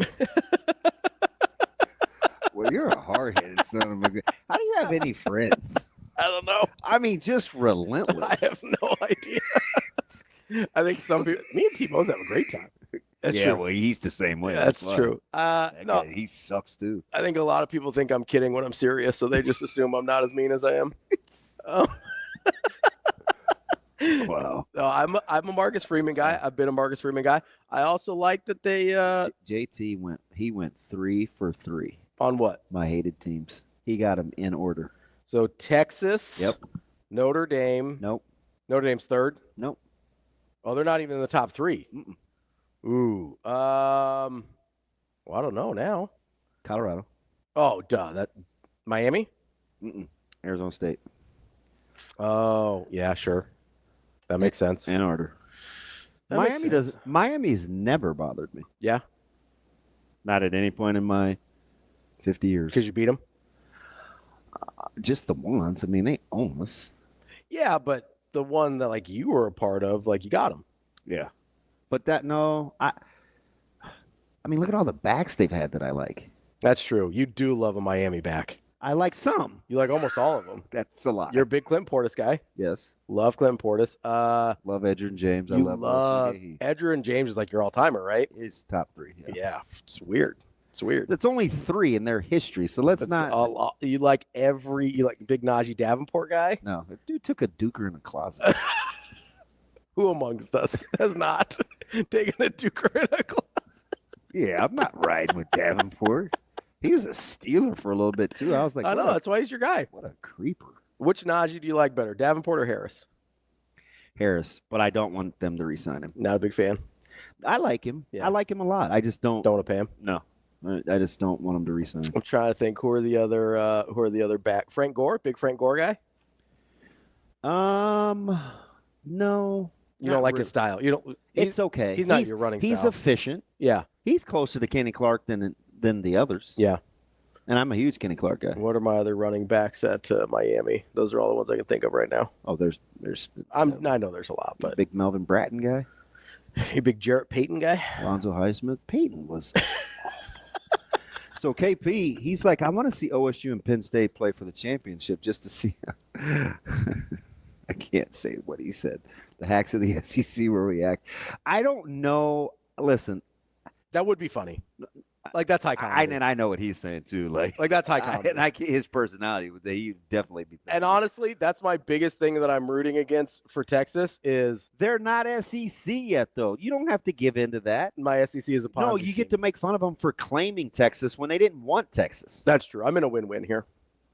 Like the SEC's already. They get to claim Texas when they tried to make it ridiculously hard on them. Congrats on claiming your Big 12 champion. Right. I don't know if I don't want to see Ohio State, Penn State again though. But I don't either. You very well could. I would like to see Notre Dame. Honestly, my preference would be Notre Dame, Ohio State. That would be what I would want to see. Notre Dame, Ohio State. That's what I would want to see. I'm watching regardless. Oh yeah, 100%. I mean, I know a lot of the games haven't been great. Most of them have not. Yeah, most of them not been good. I cannot tell you how excited I've been for each round though. Like I love this. Like And we get exactly what we deserve because we believe the lie. You believe the lie. Shane believed the lie. 85% of the college football pundits believe the lie. Which lie is that? They told you. Man, is this Irish Spring? What kind of, am I dial? What soapbox am I about to get on? You dialed in? Let's get on soapbox. I'm ready. You guys kept telling me that this was going to be about, like, advanced socialism, right? Where, we're gonna bring up the bottom. Not in year one. And we're gonna do this. And no, you know what this thing was for? Money. It's to give great teams mulligans when they stub their toe. It's not about Arizona State. It's not about Cincinnati. It's not about Boise. This is how I know you don't. It's about Georgia being able to stub their toe and be like Lazarus and rise from the dead. You almost resurrected a horrible Alabama team because they cried their brains out only to get their ass whipped by Michigan in the bowl game. And then it was like, we're not motivated. And I told you, you can't have it both ways. You can't say, we're not up for the bowl game. But then when you beat somebody, it's because you're uber talented. Yeah. Oh, they're just better. Like, again, the 3 most overrated things ever in the history of the world. Mm-hmm. Excess makeup and nail polish, grass-fed beef, and conference affiliation. In that order. So this is how I know you don't listen to me when I talk. I do listen to you. No, because no one, not me at least, I'm not going to say no one. I'm going to go to 12. I'm going to watch football. I want it at 16. It's going to be anarchy. I love anarchy. Let's do it. I'm a big Fight Club guy. No, the Breakfast Club. Different club. I do like breakfast, though. The banner year at the Lulla household for Christmas. The thing I said. You know what this is? What's that? You know what this is? It's about the size of a cigarette burn. It's what you get at the old Bender house. What are you doing that for? Because it's another banner year. Hey, does Barry Manilow know you rate his wardrobe? You've never seen the Breakfast Club? It's been like 20 years. Oh my God. Get off of this. I'm not like a big 80s was it like John Hughes movies guy? I don't even know who that is. I think he's the director. Is he the white guy that played the mailman in Boys in the Hood? No, that's Lean on Me. It's John Singleton. Who's John Hughes? I believe he's an 80s director. I believe he directed all those movies. That's cool. Okay. He did The Breakfast Club, he did 16 Candles, he did like all those 80s movies. Think he'd be cheering for Notre Dame? I don't know. He's from New York. You did. You're like, oh man, and in Cincinnati, and it's going to be more attractive. Listen. Here's what I compared it to. This dude went low. No, I believe. I don't. Linda? Hey, Linda, I need you to listen, bud. I don't think he's cheering for and anybody. He's finger pointing at me. Now it's getting ready to get hectic. John Hughes, dead or alive? You don't know who he is, so it helps. I'm going with dead. An 80s director? Yeah. Dude, I'm safe as a kid. He died. Well, he died early. That was 40 years ago. Yeah, he died early, though. He was only 59 when he died.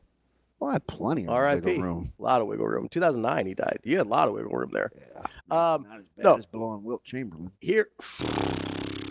I forgot. You're in good company there. Did you know Wilt? With not knowing he was dead, I mean.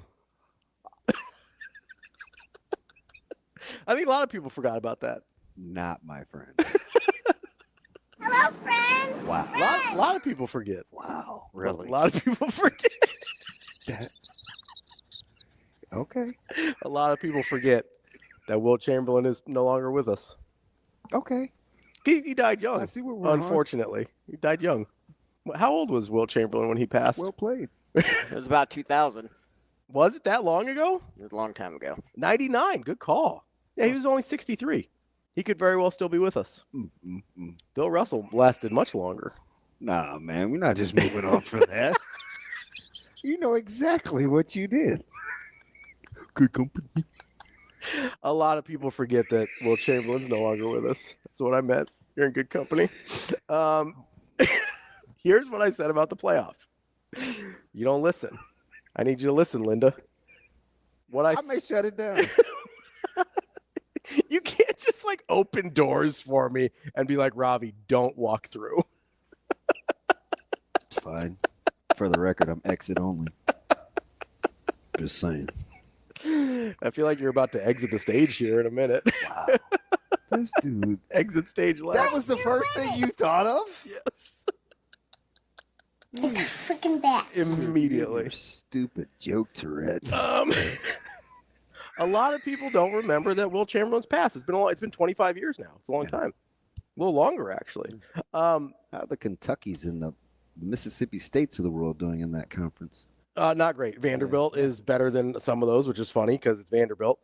But also, here's what I said about the playoff. I've been trying to get to this for a minute now. You keep distracting me. That one's going to leave a mark, though. It's fine. What I said is long term, it will give opportunities to people that deserve it. That include, but like it's not going to raise the floor of those teams in year one because you need that exposure and the money that comes from the playoff to elevate your program the same way they do in the NCAA tournament. So what's the Big Ten splitting? 14 mil? Yeah, it doesn't do as much for the Big Ten. 14 mil out of the Big Ten pot doesn't mean that much. But if you win a couple games as a game as a Boise State or an Arizona State or anyone from not the Big Ten or SEC, then that money means a lot more. It's a much larger percentage of your pie, right? That's the same thing. That's why I always compare it to like a Gonzaga, right? You're not going to have, like most years, Loyola Marymount or St. Mary's or whoever isn't going to be able to elevate. But you're going to have the opportunity. Why do you go to the basketball analogy? Because Gonzaga's never won a national championship. Here's the but deal, they're though, still the number. It's apples to oranges, though, with the numbers that can turn a program around. Like it's fictitious. I understand it is much harder because of that. And we can actually get to that question here in a second because somebody brought it up yesterday with basketball versus football and turning programs around. That was Ken. That was Ken. Ken E. Ken E. Not Kenny? No, just Ken. Ken space E. E. Yes. Not Kenny. Correct. Okay, I'm glad we figured that bastards. out. You killed Kenny.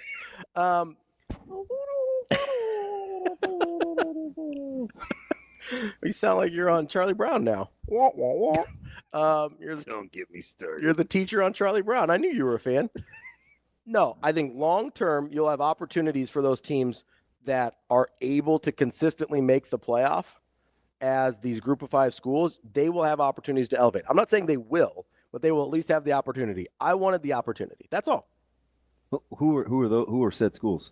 I think Boise's one of those schools. Por ejemplo. I think a lot of the Big 12 schools are going to end up in kind of that neighborhood. Like I know UCF is a Big 12 school now. They're a power conference school now. UCF is a lot more like Boise State than they are Texas, right? I know Texas is not in the Big 12 anymore, but they're a lot closer to Boise State than they are an SEC school or a Big 10 school. They just are, right? So even though you've got all these teams in whatever the new Pac-12 is going to be and the Big 12 and to a lesser extent the ACC, a lot of these teams need those opportunities in order to have a chance to elevate their program. Otherwise, we just need to split it off entirely. To me, those are the two options. If you want to go play like super big boy football over in this league on your own with 40 teams or whatever, cool. But if you're going to pretend like it's all one division, you better have an opportunity for the teams that aren't from the SEC and the Big Ten. That's all I wanted. And every once in a while, we're going to have sounds pretty myopic. And every once in a while, we're going to have a great game like Arizona State and Texas. And every once in a while, every once in a while, Steelers Cardinals misnomer. That was not a great game. It was a great 9 minutes. Every once in a while, Arizona State's going to win that game. 24-6, you were like, this is awful. They have no business being here. I had a great time the entire time. Team Scataboo, baby. That's DB. Not one of your stellar moments. I'm Ravi Lulla. We'll be back. We're halfway through the show here on Hurrdat Sports Radio. That's DB. I'm Ravi Lulla here on the Pillar Exterior stage. We're brought to you by our friends at Centrist Federal Credit Union. I'll get that right one of these days. But I know the saying is new year, new me, but have you considered new year, new financials? At Centrist Federal Credit Union, you've got the opportunities to make a switch financially, and they've got you covered. It may be the right choice for you. It's a local credit union focused on helping people, whether that's at one of their 15 branches across the area. They serve the community. That's Centrist Federal Credit Union. DB. You know who's the happiest about Centrist? Who's that? My barber. Yeah? Big Centrist. Big Centrist guy? Yes. I've met your barber. Good guy. He's amazing. Seems like a good dude. I mean, he's negotiating a new lease. Ooh, okay. Yeah, it's kind of critical. Yeah, you got to get that worked out. Yeah. get locked in. Lock it in. Locked in because I like the location. Yeah. Yeah. And he's done so much to that shop. Yeah, he's you've been going there for a while. Yeah. Hot minute. Yeah. Same guy, 30 years. That's a long time. Yeah. Back in the day. So El Guapo, we want to fact check? Yes. Texas plays so many more transfer portal guys than Ohio State. Yeah, so I don't believe that's true. Here's what I will say, El Guapo. The pattern of Ohio State's transfer guys and Texas's is pretty similar. So I went through Texas 2 years ago, small portal class. Last year, bigger class, highly ranked. This year, small portal class. Ohio State has followed a pretty similar trajectory. Looking up on the depth charts, I don't think it's accurate that Texas plays so many more portal guys than Ohio State. I don't know about so many more, but anecdotally, I would say at first blush, Texas plays more portal guys. You think so? Anecdotally. I would guess it. But the point similar, is, the point is for my man El Guapo, which means anyway. I mean, literal translation is the handsome. The handsome, yeah. I was going to say the good looking, but it sounded weird. Yeah, it's all right. Whatever. Like I'm insecure given that this day is gone. I still mad at you, though. Don't act like I'm going to let that ride. I thought we were cool. No, we're not. I don't mean necessarily like literally more or less portal guys.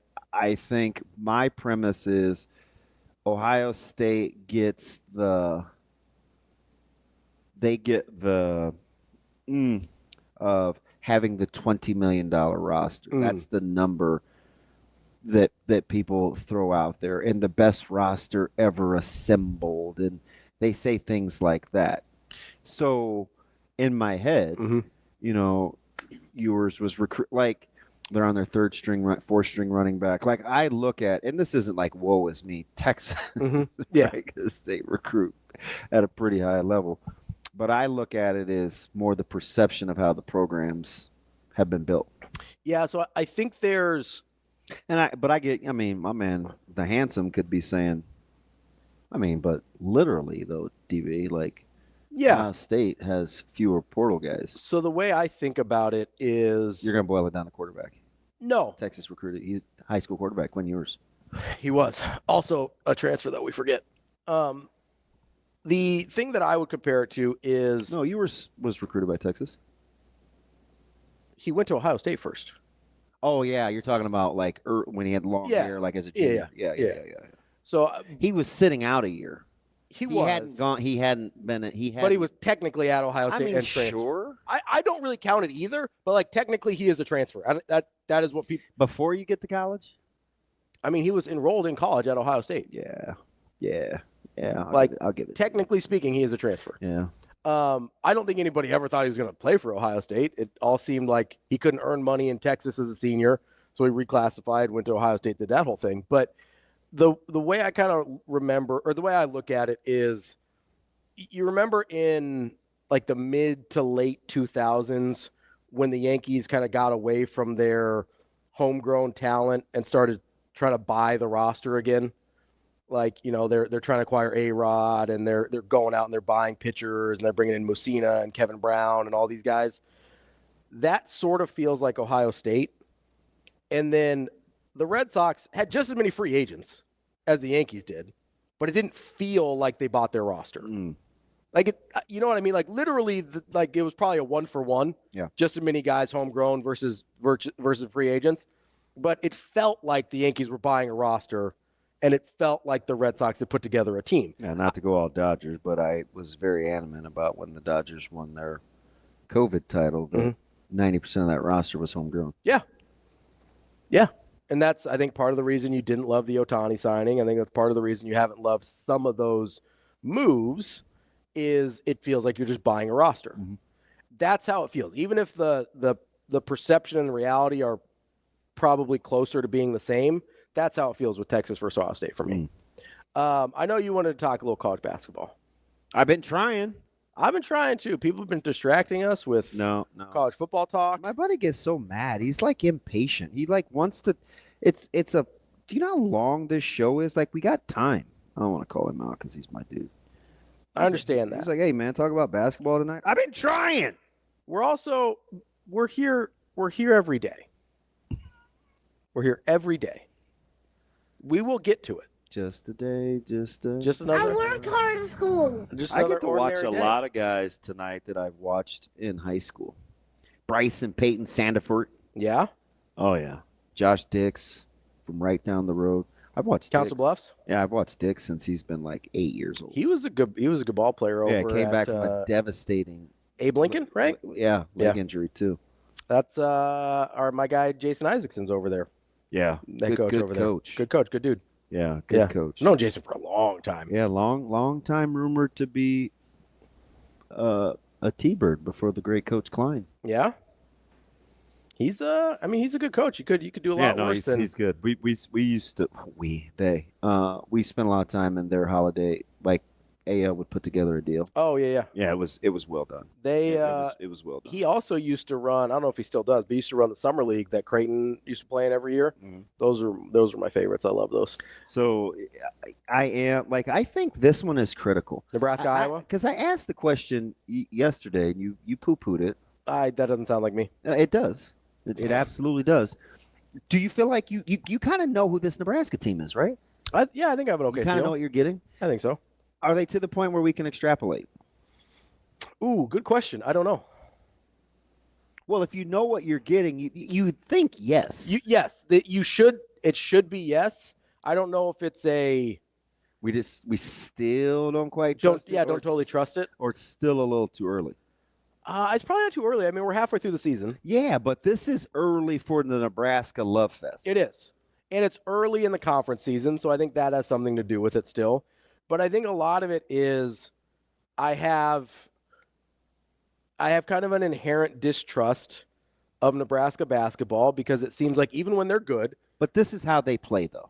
Yes. So we're not counting on a Tominaga heater. We're not talking about Petaway carrying a team. We're not talking about Will Siobhan Shield. I think this is different. What I don't trust, though, is historically, whether it's under Hoiberg or Miles or Sadler, or go all the way back. Even when they're good, it feels like it's hard to trust them in certain moments. Yeah, but see the dirty. And that's a me problem. I know, because the dirty little secret is they've been good for a while. Yeah. Who read me this? Was it Micah? Somebody read me the stat yesterday. No, it was Caleb. About since 2023, because I was talking about their record at PBA. Mm-hmm.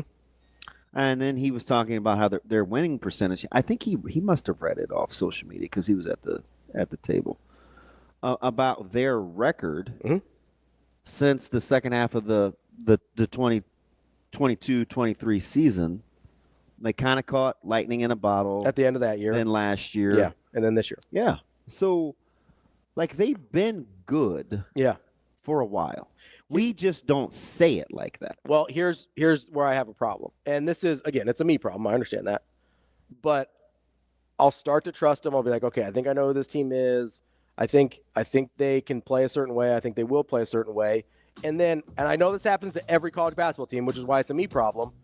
Then you have like a Michigan State where you're like, what even happened there?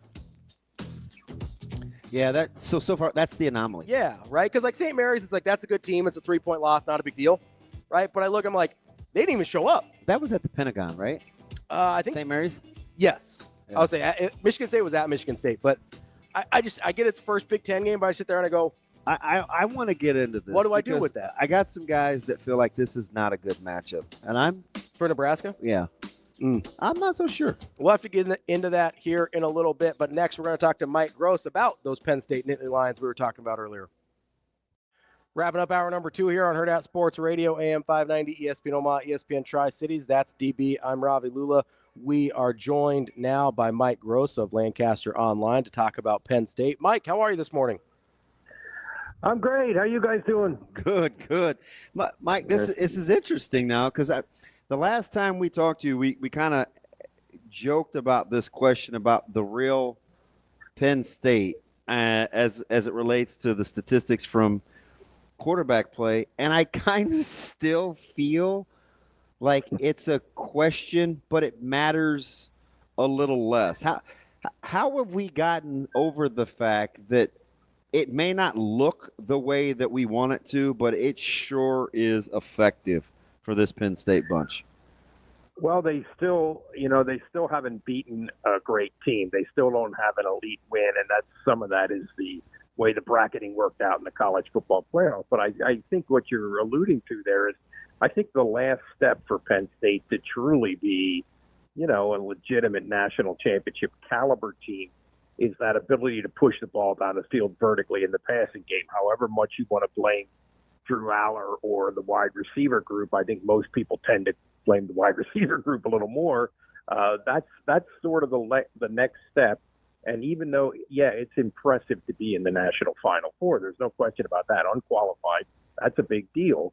But I still think that they have that step to go, and it's going to be difficult to take that step against the back end of Notre Dame's defense, I think. Yeah, Mike, I'm glad you brought that up, because that was going to be my next question. Was it's not like they get a super easy matchup trying to push the ball down the field against Notre Dame. Yeah. We saw all the issues Georgia had trying to score against that Notre Dame back end. I guess, is that your biggest concern against Notre Dame, is just the Penn State wide receivers against the Notre Dame secondary?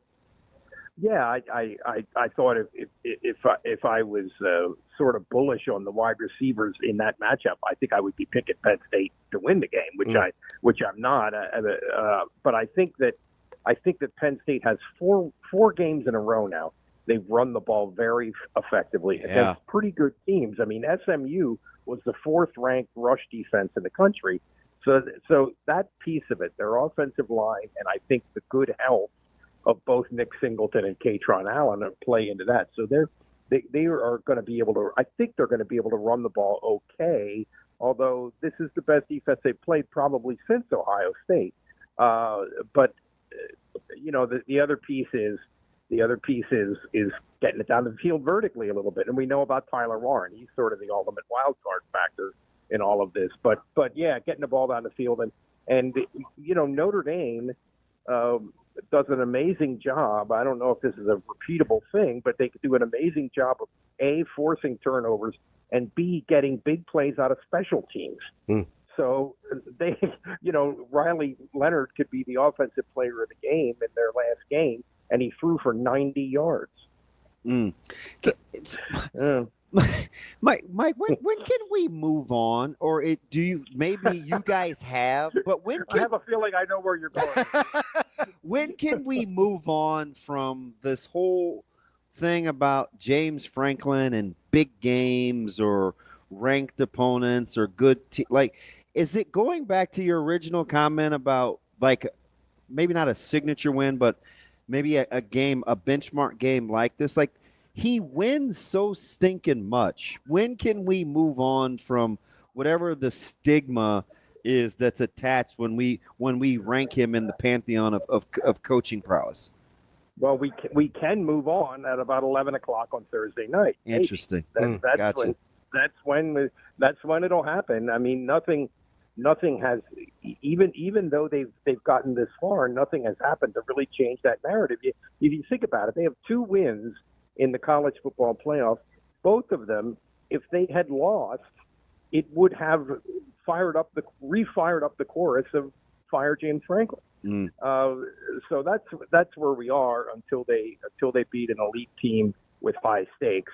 I do think there's a lot to be said for winning the games you're supposed to win very, very, very consistently, which they have done under Franklin. And look around the country this year and think about the teams that were not able to do that.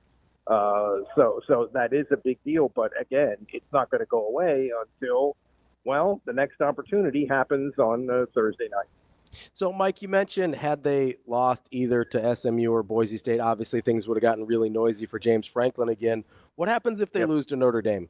Obviously, if they win, that is it's a big swing the other direction. But what happens if they lose to a team that is viewed more like Ohio State than a Boise or an SMU is? Right. Yeah. Sure. Yeah. I think that all but the people who are on the extreme anti-James end of the spectrum all but those people will be reasonably satisfied with his season, having gotten to the Final Four. But you're still going to hear the same thing. You're still going to hear here's an interesting thing. I looked this up the other day. This is James Franklin's 11th season. Through 11 seasons, Joe Paterno was 1-8 against the top 5, and that was a win against then third-ranked NC State in 1967, which ended up finishing 17th, not in the top 5. So this notion of beating top 5 teams, well, I mean, nobody does it on a consistent basis. It's a little bit harsh, but that's where we are.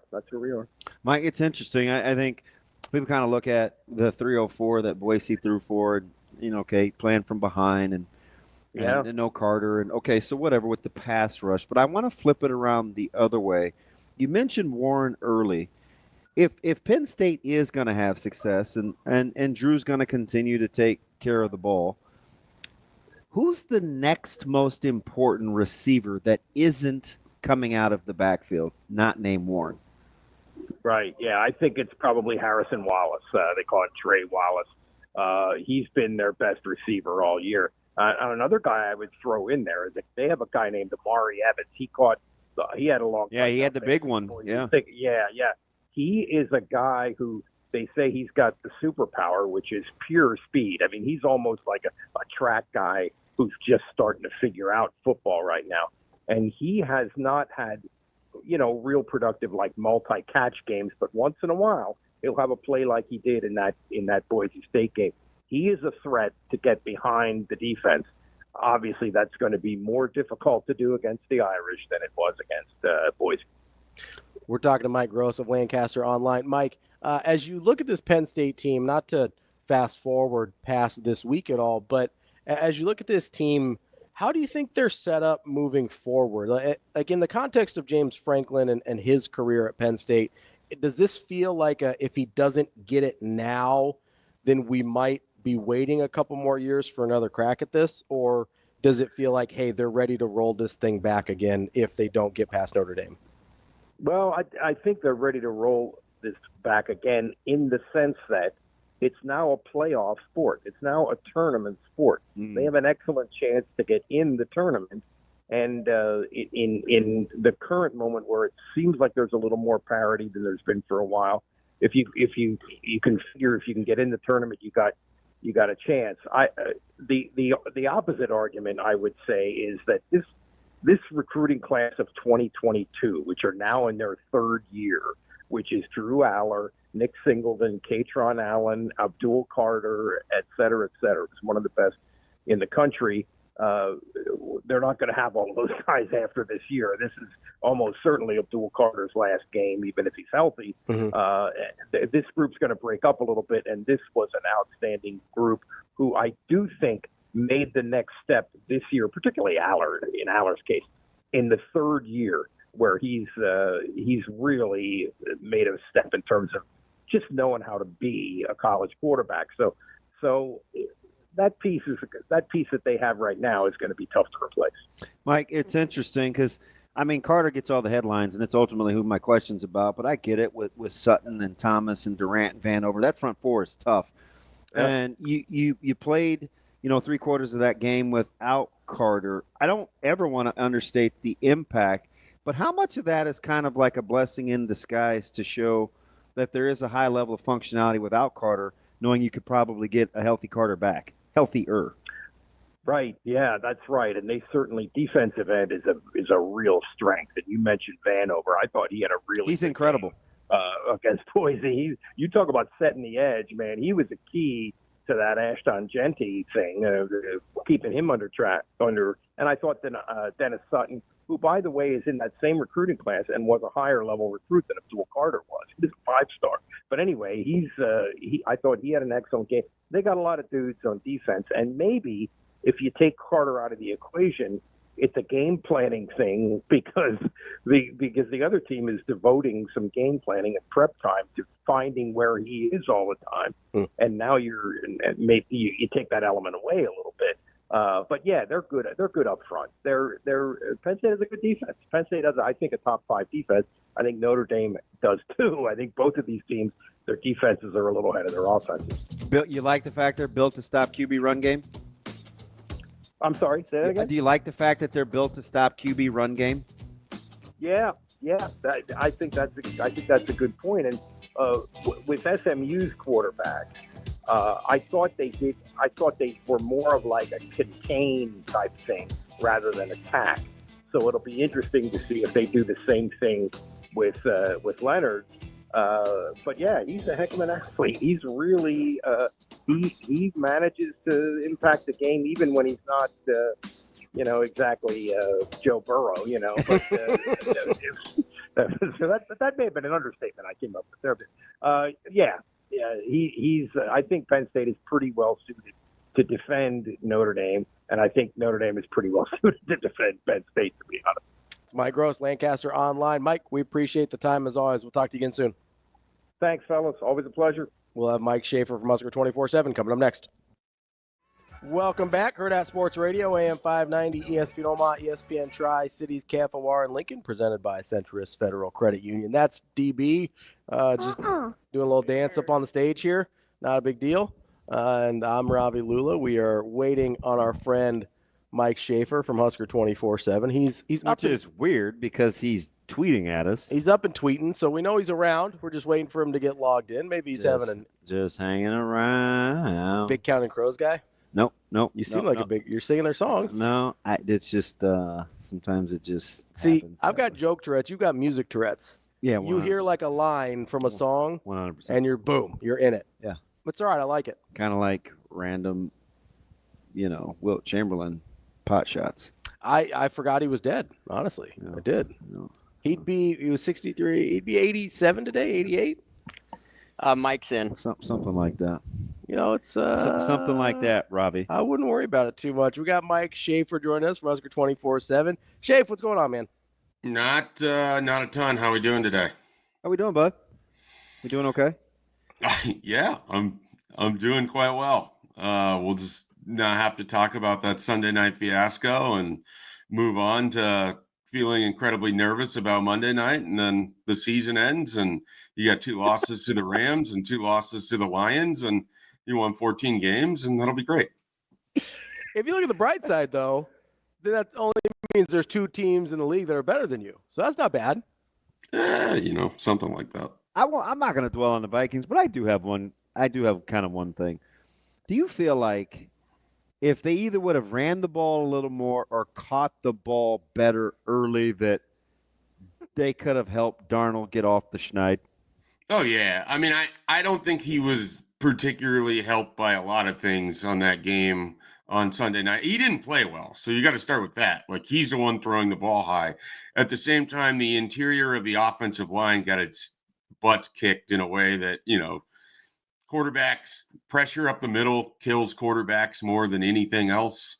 And if you go back and you watch that game, all of the stunts, all of the stuff that they're doing with the interior defensive line, the linebackers, and where they're bringing all of that pressure, it's almost always up the middle, because Minnesota's offensive line is worse up the middle than they are on the edge.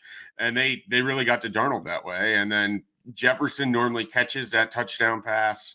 TJ Hawkinson alligator armed the 3rd and 17 because I think he remembered getting his knee blown out by the same dirty Lions defense the year before. They didn't play well. Like, the whole team did not play well. The defense, I think, did as well as you could expect for 3.5 quarters. Who knows what happens if Van Ginkel picks off another screen pass for his 3rd interception return for a touchdown this year. He nearly had that one. But, yeah, I think they needed to give Sam Darnold some help. I think they could have used Aaron Jones in the red zone inside the 10-yard line a little bit more. I think they could have done a few things, but they played tight. They look like a team that played tight. I think they're a lot better than that team. And if they go handle the Rams, maybe they get another opportunity at the Lions again. The bigger concern I have is that game flow, the way your defense played. I don't know that you're going to get that again, and you didn't take advantage of it. I mean, they had a chance to really jump on the Lions, and they didn't do it. And I just don't know if you're going to get that again. But that's why they play the game, so we'll see how that goes. Schaefer, we're just starting to preview Nebraska, Iowa tonight, and I got a couple buddies. One he's similar to yourself. He's all in on almost every Nebraska sport there is, but in particular, basketball. Doesn't love the matchup. I'm trying to convince him otherwise. We were reading some of the stats, right? You saw Ben Stevens' tweet yesterday that even got Caleb's attention at the dinner table yesterday, talking about Nebraska basketball turnaround. I asked Ravi earlier, are you confident enough? And you're a fan, so you're perfect to ask. Are you confident enough where you could forecast this Nebraska team in terms of, well, they should do this or they can do this without the fear of like the old Charlie Brown trick? No, I don't know that anyone is quite confident enough or should be quite confident enough where you're forecasting. And I think the Big Ten is tough enough where forecasting is kind of a fool. It's apparently drunk early on. It is. I mean, it is a tough conference. Like, you don't get off nights. You don't get to just like cruise into a game, put up 70 points, and you're going to get a win because you're playing the Big Ten of 2017 or whatever it is. I mean, it's just a different conference. I think every game is kind of going to be its own challenge. But what I like about this team and why I think that maybe compared to last year, where I think they were significantly better offensively overall, but I felt like they had to sort of have a certain game flow last year. I think this team can adjust a little bit differently. We'll find out. You're going to play an Iowa team that's going to score. Even when you play really good defense, they're going to score. Can Nebraska score with them? I think they can, because Iowa doesn't play great defense. I think they have ways that they can attack you. It comes down to or ways that Nebraska can attack them. It comes down to being able to make open shots. Connor Essegian had multiple open shots on Saturday, didn't make. Other Nebraska players had open shots they didn't make. So, if Iowa's defense is allowing you to shoot 60% from the field, you're going to go have success. So it's a matter of, can they adjust to the different game flow? And I do feel like this team, more than last year's, is capable of doing that. I don't necessarily think that this is a better team than last year. I just think that the way that they are built allows them to play in a different style of Big Ten game and maybe be comfortable in more rock fights than last year's team, without the rim protection, without the rebounding. It's just a different style, different build. I honestly think we haven't given Fred Hoiberg enough credit for how good he is doing as a coach, for his adjustment from where he was at and what he wanted this to be, to how he has sort of adjusted to the assistant coaches that he's hired, to the players that he's pulled out of the portal. Go back to early November and how people talked about this team, and then how people are talking about it now, how people talked about an Andrew Morgan and what his value is to him now. So if anything, I have a lot of trust in that coaching staff that they're going to be able to get those guys ready to go. And they got a lot of guys that are just sort of junkyard players. Like, they don't, I think they have the personality of Juwan Gary, where they don't really care how it looks, and they just are excited to scrap and fight. And I think it's a big part of how they're going to be carried this year. And I think it's why they're going to be more successful than we would have maybe guessed at the beginning of the year. I guess so. And I asked the question just because Coach Hoiberg is trending in this staff since February 1, right? The 71% win percentage. Well, and as you kind of alluded to, there's still the trepidation to say, well, hey, over the next 4, like, they got to go 2-2. Like, we do that in football all the time, right? I mean, these next 4, but we're very reluctant in basketball, even though, we have a year's worth of data, and it's pretty consistent. And Schaefer, this year, you have so many guys that don't have to shoulder the load. You don't need. I mean, we just watched Essegian and Bryce go 2 of 18 combined, and UCLA wasn't in that game the final 6-7 minutes. You didn't feel, right? So sometimes it's Morgan as the glue guy. Sometimes it's Hoiberg. Sometimes it's Gary. But they're always consistent in the ability to defend. And yet we're kind of still reluctant, even though it sounds like, even in your just description, what you're getting with this basketball team. Well, I think you know what you're getting, but it's also because you can't trust the level of offensive play, it's really hard in a conference like this to just be like, yeah, you're going to rip off 3 out of the next 4 if you don't know if they have the ability to get to 75 points or not. Like that's probably that's what makes Iowa tricky, right? Because even though they're leaky, I think Iowa's a tough matchup coming off of a win like this, and we saw the exact same thing. Nebraska beat the number 1 team. I'm almost sure of this. They beat the number 1 team in the country last year in Purdue. Had to go on the road to play Iowa. Couldn't score. Couldn't make open threes. Lost the game. Like I don't want to. I think Nebraska should be able to win tonight. I think if you were going to pick which of these teams has a better chance of being successful on balance in the entirety of a season, I think it's Nebraska. In a 1-game scenario on the road for a team that hasn't played a lot of road games and doesn't play on the road particularly well, because playing on the road in the Big Ten is really hard, it's hard to project for me that they're going to win. I think this is a fascinating game because I think it's going to tell you a lot about the heart of that team, and it's going to test that theory that I have that they're versatile.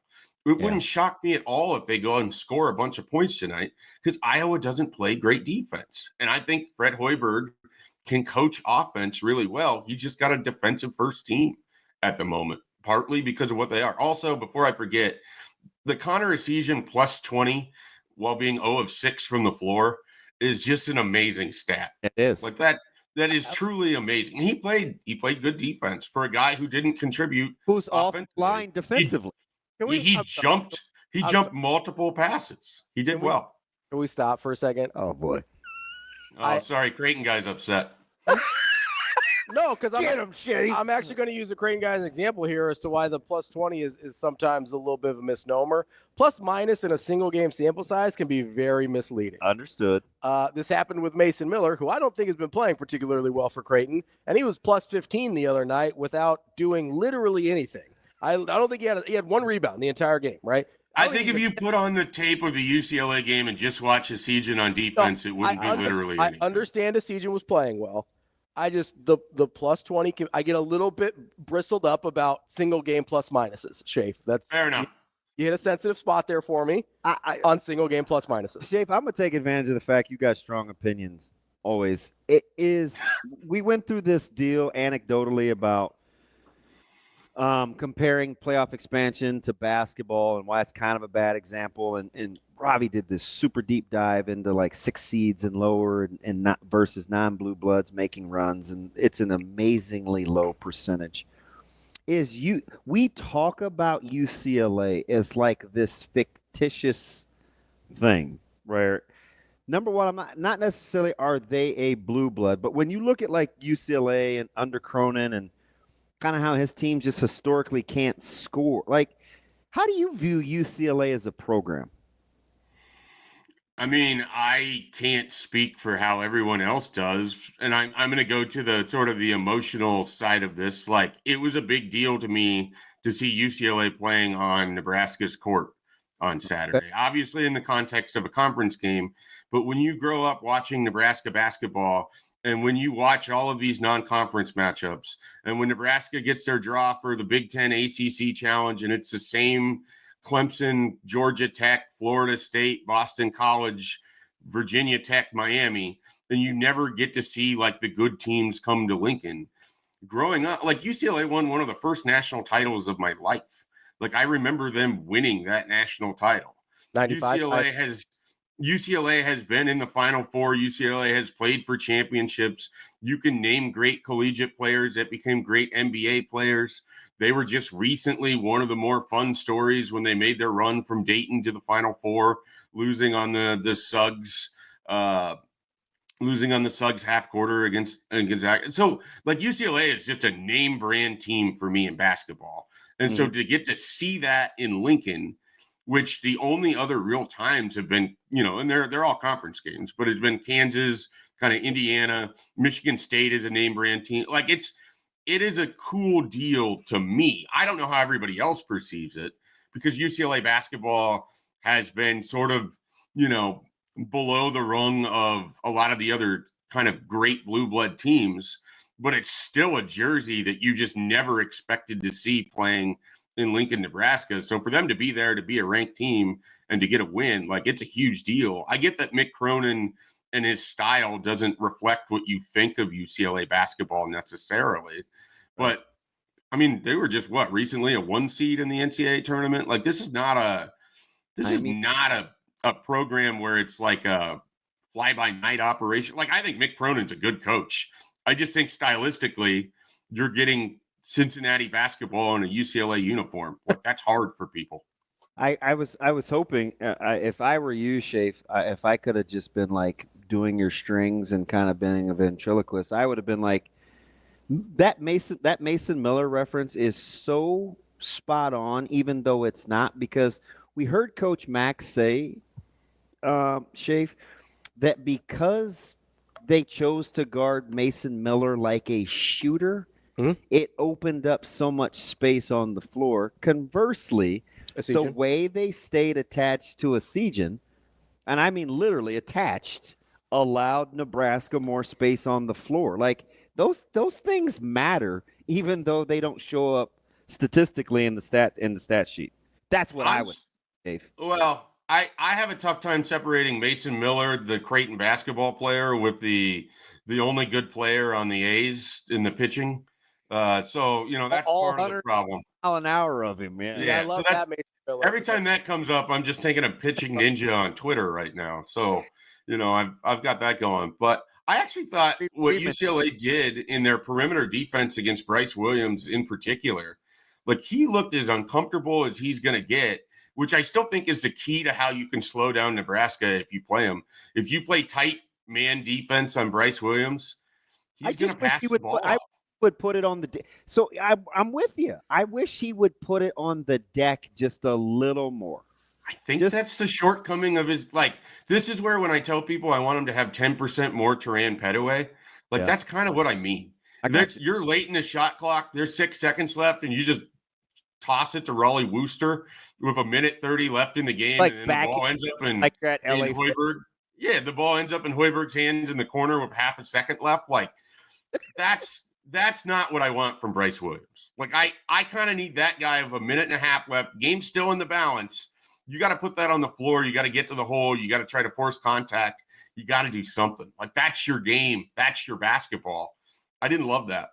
Are you surprised, or is it about right that Iowa's just a 4-point? I say just. It seems like a pretty snug line, that just a 4-point fave. I think that's probably in line. You know, like, it's the thing that's always sort of precarious about this is Nebraska doesn't tend to lose by just 4 if they're going to Iowa. Like, it's, you know, like, when they lose to Iowa at Iowa, it is a large number generally. That's not funny, but it's spot on. It's a little funny. It's spot on. We're talking with Mike Schaefer, Husker 24/7. Schaefer, let's switch gears to football here for the last few minutes. Obviously, a lot of activity going on in the transfer portal, both to and from Nebraska. I want to start with a couple predictions that were made that a big offensive tackle from Alabama is predicted to go to Nebraska.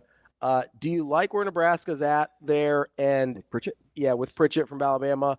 And do you think that is the final piece they need to kind of fill the holes in this transfer class? Yeah, I mean, cards completely on the table. I don't have a lot of connection into Pritchett, and we haven't been hearing a lot on that. So that would definitely be just going off of what the online vibes are. And when people are putting in the crystal ball predictions at this point, it's usually coming with the insurance of what's going to happen. So it does feel like Nebraska is a pretty heavy favorite here for the Alabama tackle. I mean, I'm not going to pretend like I've watched Elijah Pritchett play, so I'm not going to give you a big breakdown of what he's done well and everything else. I know that Pro Football Focus dinged him really hard.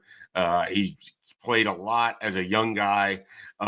So I you know, you're getting, if he ends up at Nebraska, you're getting someone that has experience at an area where you're lacking in experience. So you're creating some competition there, and you're allowing for the addition of an offensive lineman to kind of help, you know, push where you're at with a Grant Branks and a Brock Knutson, and what you're going to do with a Gunnar Gatula, and what that tackle picture looks like. I just think, I think even bigger than what happens in the transfer portal for Nebraska's offensive line is still very much the internal development of where those guys are at as you get through spring ball, where some of the offensive linemen, especially some of the in-state kids, where some of these guys are, within the program, are they going to be able to help you if you have an injury or two? Are they going to be pushing a guy like this if he were to come into the program? So I think a lot of it for me, it'd be great to add an offensive lineman out of the transfer portal. Nebraska clearly wants to. I still think the bigger thing with the offensive line is what happens in internal development. Like, I just think that's the bigger piece of all of this. Like their high school recruiting of the offensive line, how Raiola and staff are able to develop those guys, how Holgorsen calls the offense to maximize what they do well. All of that is just a bigger deal to me than what happens in the portal, because I just think offensive line recruiting in the portal is you either get a stud or, for the lack of, and I apologize for using this player specifically, or you're getting a Hunter Anthony. You're not necessarily you're not. Well, nice pull. There's really not a lot in between there. You know what I mean, though? Offensive line portal recruiting is way more difficult than just they can't close. No, it's not that they can't close. Everybody wants players in the trenches. It is really, really elbows out, and it is a fight. And it's why you see some of the same teams. Obviously, losing the kid to his coaching staff that went from Washington State to Wake Forest is unique. But for everyone else, it's a lot of money and it's a lot of teams involved. Jay, as you look at the class that Nebraska's brought in from the portal, do you feel better about, and let's assume they get an offensive tackle somewhere, whether it's Pritchett or somebody else. Let's say they get some offensive tackle piece to give them a little bit more depth because they clearly want that. Do you feel better about Nebraska's roster moving into the spring now that we have a pretty good idea of what that portal class is going to look like? Or did you like it better before the guys that left Nebraska entered the portal? You and I had a really interesting conversation after the Iowa game where I was a little concerned about how things were sort of sitting or who was going to be in some of these critical spots. I feel like they've done a nice job adding veterans that can step in when in a year and then move on without blocking some of your young players. What I'm talking about is a Trent Watson comes in and he's going to have a year and he can kind of replace your John Bullock, but he's not going to take away from where you want to go with Dawson Merritt and Christian Jones and Vincent Shavers and some of your young guys. I think it's good to have some of these veterans that have produced that can step in and likely are going to be starters, but aren't necessarily blocking. And then they did a nice job of adding some young players. I mean, obviously, you got to talk about Williams, Winery. You hope that there's still that big upside there, that he can bring it off of the edge. They brought in a couple of defensive linemen. I'm still curious what the picture looks like at nose tackle, what ultimately ends up there. But for the most part, I think they've done well. I don't know that at wide receiver in particular, it feels like it's a slam dunk. I don't know that there's any other position where I'm just like, oh man, this has just been fantastic or this has just been trash. It feels like a lot of it is Gainke, Hunter, the other Kentucky wide receiver. That is a nice haul at a wide receiver position where you lost some talented guys in there. I mean, I will go to bat for what I think Jaylen Lloyd can be and the type of worker that he is. And of everyone that's gone into the portal, that's the one where it just kind of hit hard for me because I wanted to see that guy have success in Nebraska. I know what it means. Borkature for me, I'm this whole. Well, Borkature is just odd because it's hard for me to internalize hey, new coach comes in, all of a sudden you're being used in a way that maybe you could have been used all along, and then you still leave. And so that one's difficult, but I don't know what the internal is like over there. I don't know if, he was just done. I don't know if it's hard to play tight end for the offensive coordinator that wasn't using you all along. So I can't speak to all of that. But for the most part, I think they've done well in the portal. It just feels like the biggest difference or the biggest position room jump happened at wide receiver. But that's also where they lost a guy in Jaylen Lloyd, where, like I said, that one just hit, and it hits in a different way. It's not, I can't promise he's going to be the best player that left Nebraska by any means, but I think he has the upside, certainly. That's Mike Schaefer, Husker 24/7. Schaefer, we appreciate it as always. We'll talk to you next week. Thanks, Schaefer. All right, guys. Have a good one. More Hurrdat Sports Radio coming up next. Welcome back. Hurrdat Sports Radio, AM 590, ESPN Omaha, ESPN Tri-Cities, KFOR in Lincoln. We're here on the Pillar Exterior stage. That's DB. I'm Ravi Lulla. It's time for Bet On It, brought to you by Warhorse Sportsbook, the best place in Nebraska to place your sports bets. Get to the casino in Lincoln or in Omaha to check it out today. DB. Yeah. You got any winners today? Well, I didn't have one yesterday. I don't like getting off to an 0-1 start. I had a winner yesterday. I know. It was very nice in the new year. Well done. North Dakota State. Faithful service. I agreed with you, too. I just couldn't ride your coattails. That's all right. I mean, you said it first, too, so I didn't want to be like, well, that number jumped late, too. To what? So it was 3.5. North Dakota State was a 3.5-point dog when we talked about it yesterday morning. It closed at 6.5. Oh, really? Yeah. Huh. I was stunned. Well, shoot, man. No wonder you can afford that Mercedes. That's free money. I like that. Free money. 6.5. Like, I did not know that. 8 hours, that thing jumped 3 points? That's crazy. Are you sure? That's what ESPN had as the closing line was 6.5. They're I'll kind take of it. Sketch. Okay. That's the place where I saw the closing line.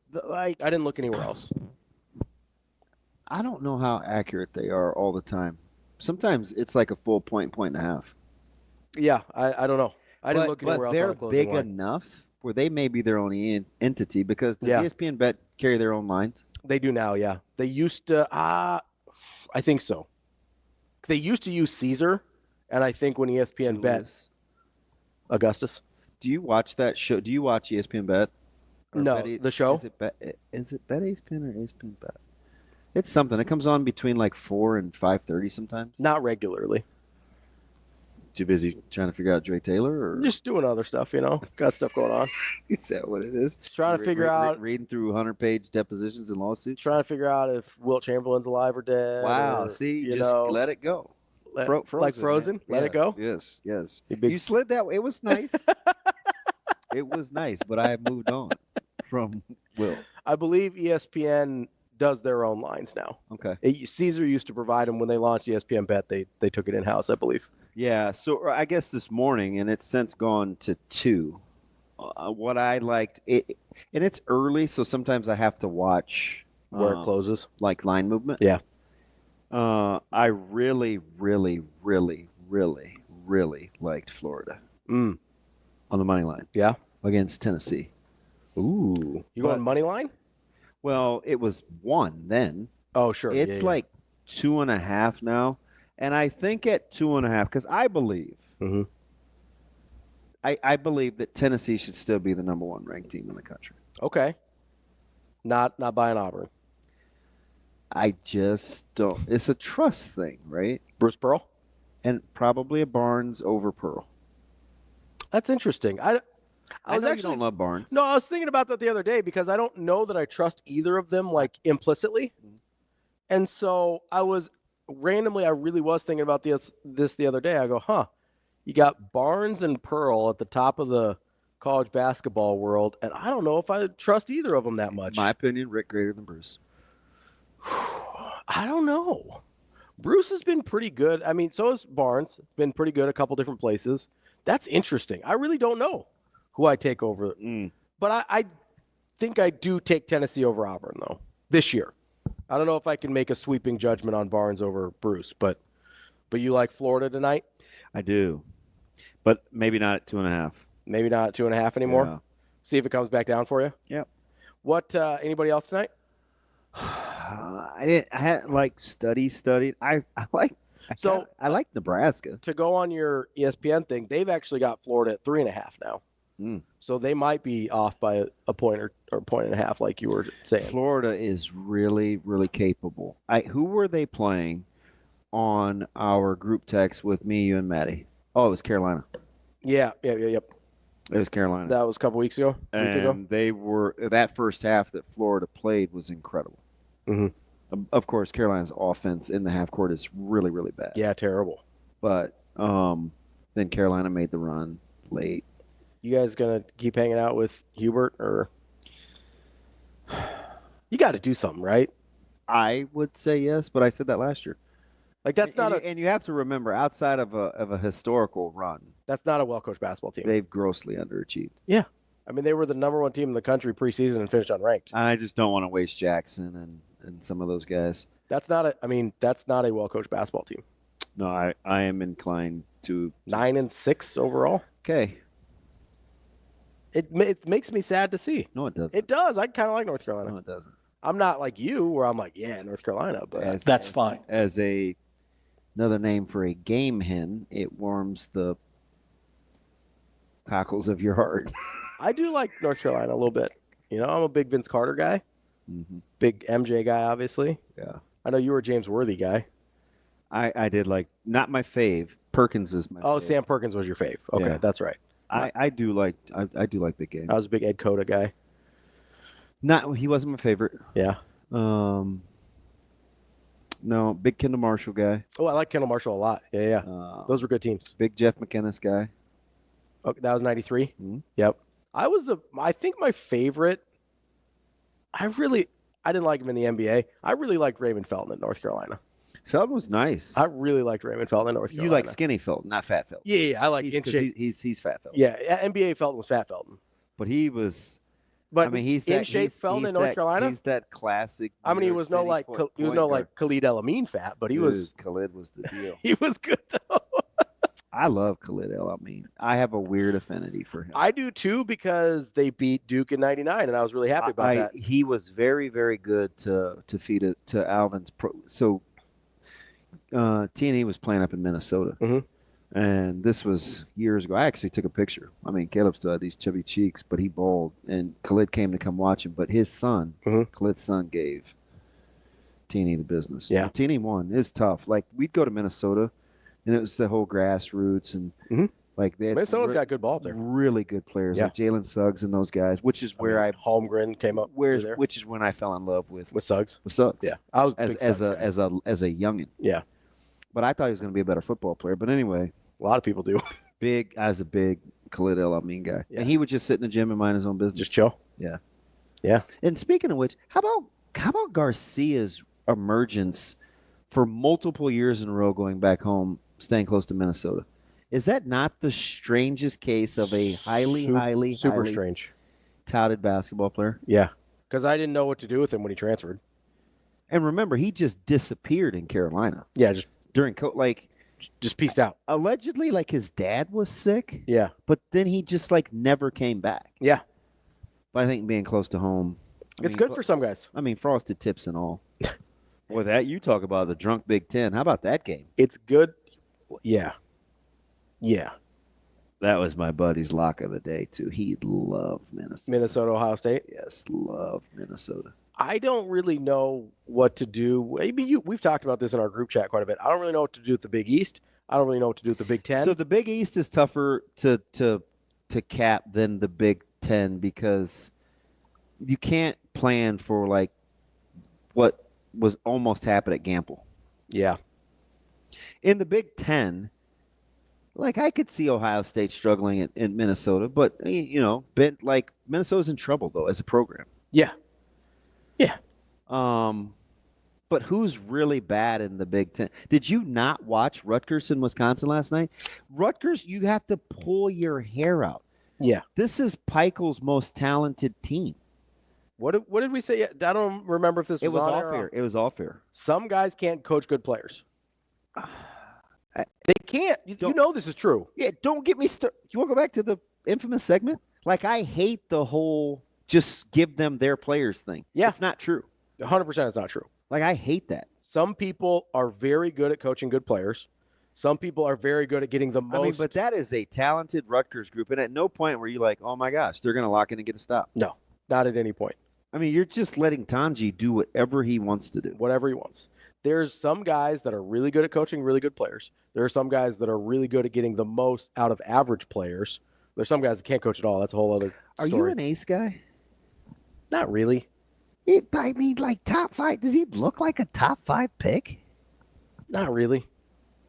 I mean, I get the factors that get you to a top 5 pick, but I don't watch him and go, yeah, I want to bet my franchise on that guy. Right? Yeah. I don't. That's not where I. You're going to watch 2 guys tonight, and one of them is going to come off the bench because Peyton starts, and Bryce will come off the bench for Iowa. But Peyton Sanford, it's hard to believe because we used to play against him and Bryce with and against. Like, Peyton is a senior. Yeah. Iowa. And I'm thinking to myself, I've watched some of these guys a long, long time. And what did you tell me again when we're done with the COVID thing? Is it next year? I believe next year is we're done. So we'll stop getting the super old 24-year-olds for the most part until the NCAA changes the rule and you get 5 years of eligibility. You can do whatever you want. And then you go to JUCO and then have 5 years of eligibility. Knock it off. We'll have 27-year-olds playing college sports. No big deal. My bet on it is Nebraska covers the 4.5 against Iowa. Let's bet on it. Brought to you by Warrior Sportsbook. Welcome back.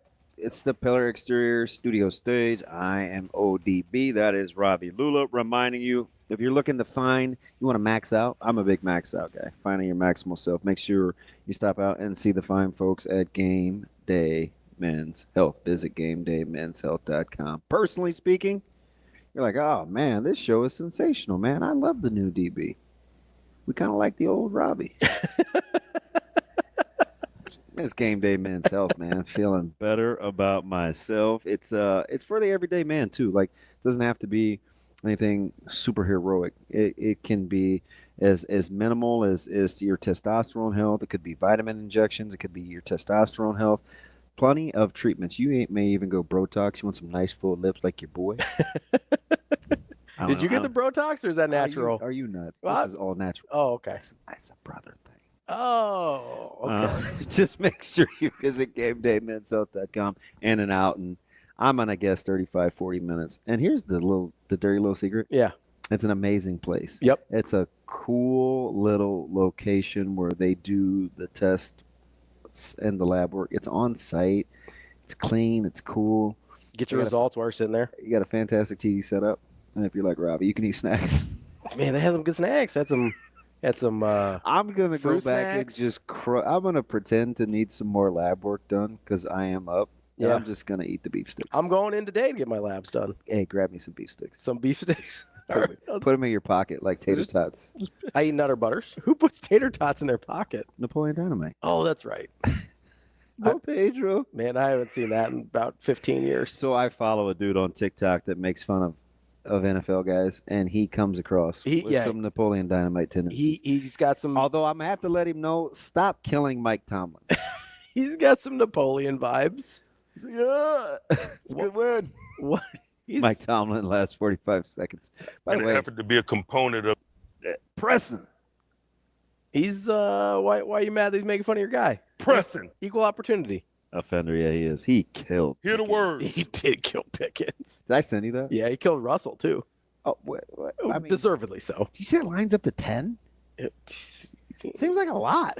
It does seem like a lot, but I do think it's a little of an overreaction from how the two teams have been playing. But Pittsburgh's not playing. And the Ravens just drummed them. Yeah, Pittsburgh's not playing well right now. I don't need you to remind me of that. The Steelers aren't playing real great right now. I'm well aware. Man, there's no shortcut to it. I know, Mike. You know, we were talking. My man Jock Slap, he said, all Bruce does is win. I'll take him over any current coach besides Hurley or so. Yeah, I don't know about that. So he definitely wins a lot. But Barnes has more wins. The dirty little secret, Barnes has more NCAA tournament wins at Tennessee than Pearl does. Ooh, does he? Yeah, 9-8. Trust me. All right. I was just asking. And the other thing is, and that's with a guy. I mean, I don't look. I'm not knocking Pearl. I just don't love him against light competition. You hate Bruce Pearl. That's what I heard. No, I don't. I like Bruce. Just Pearl. a hater. Why are you such a hater? You know what's interesting? Yeah. I'm surprised at this.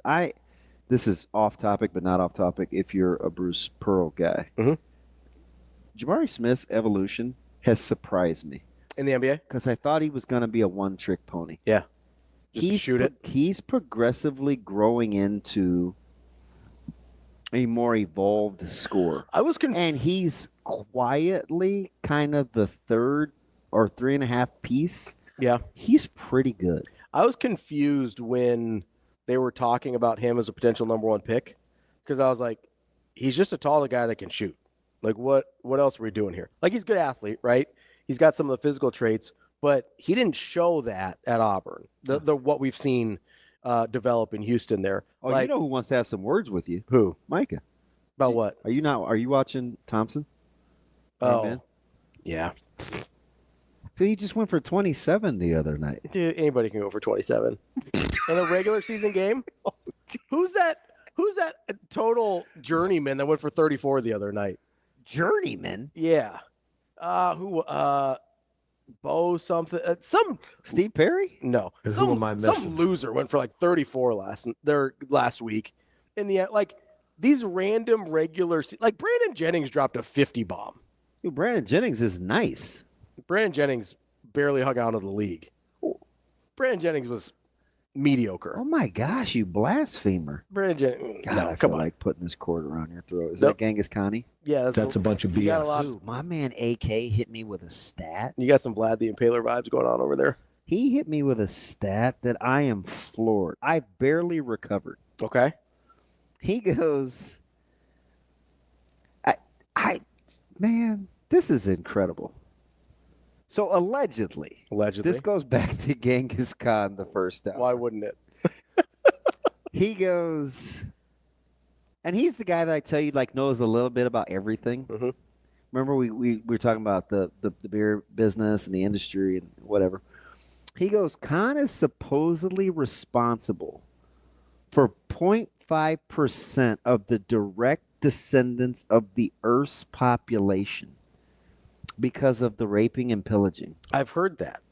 I have heard that. I just want you to put that into perspective. That's aggressive.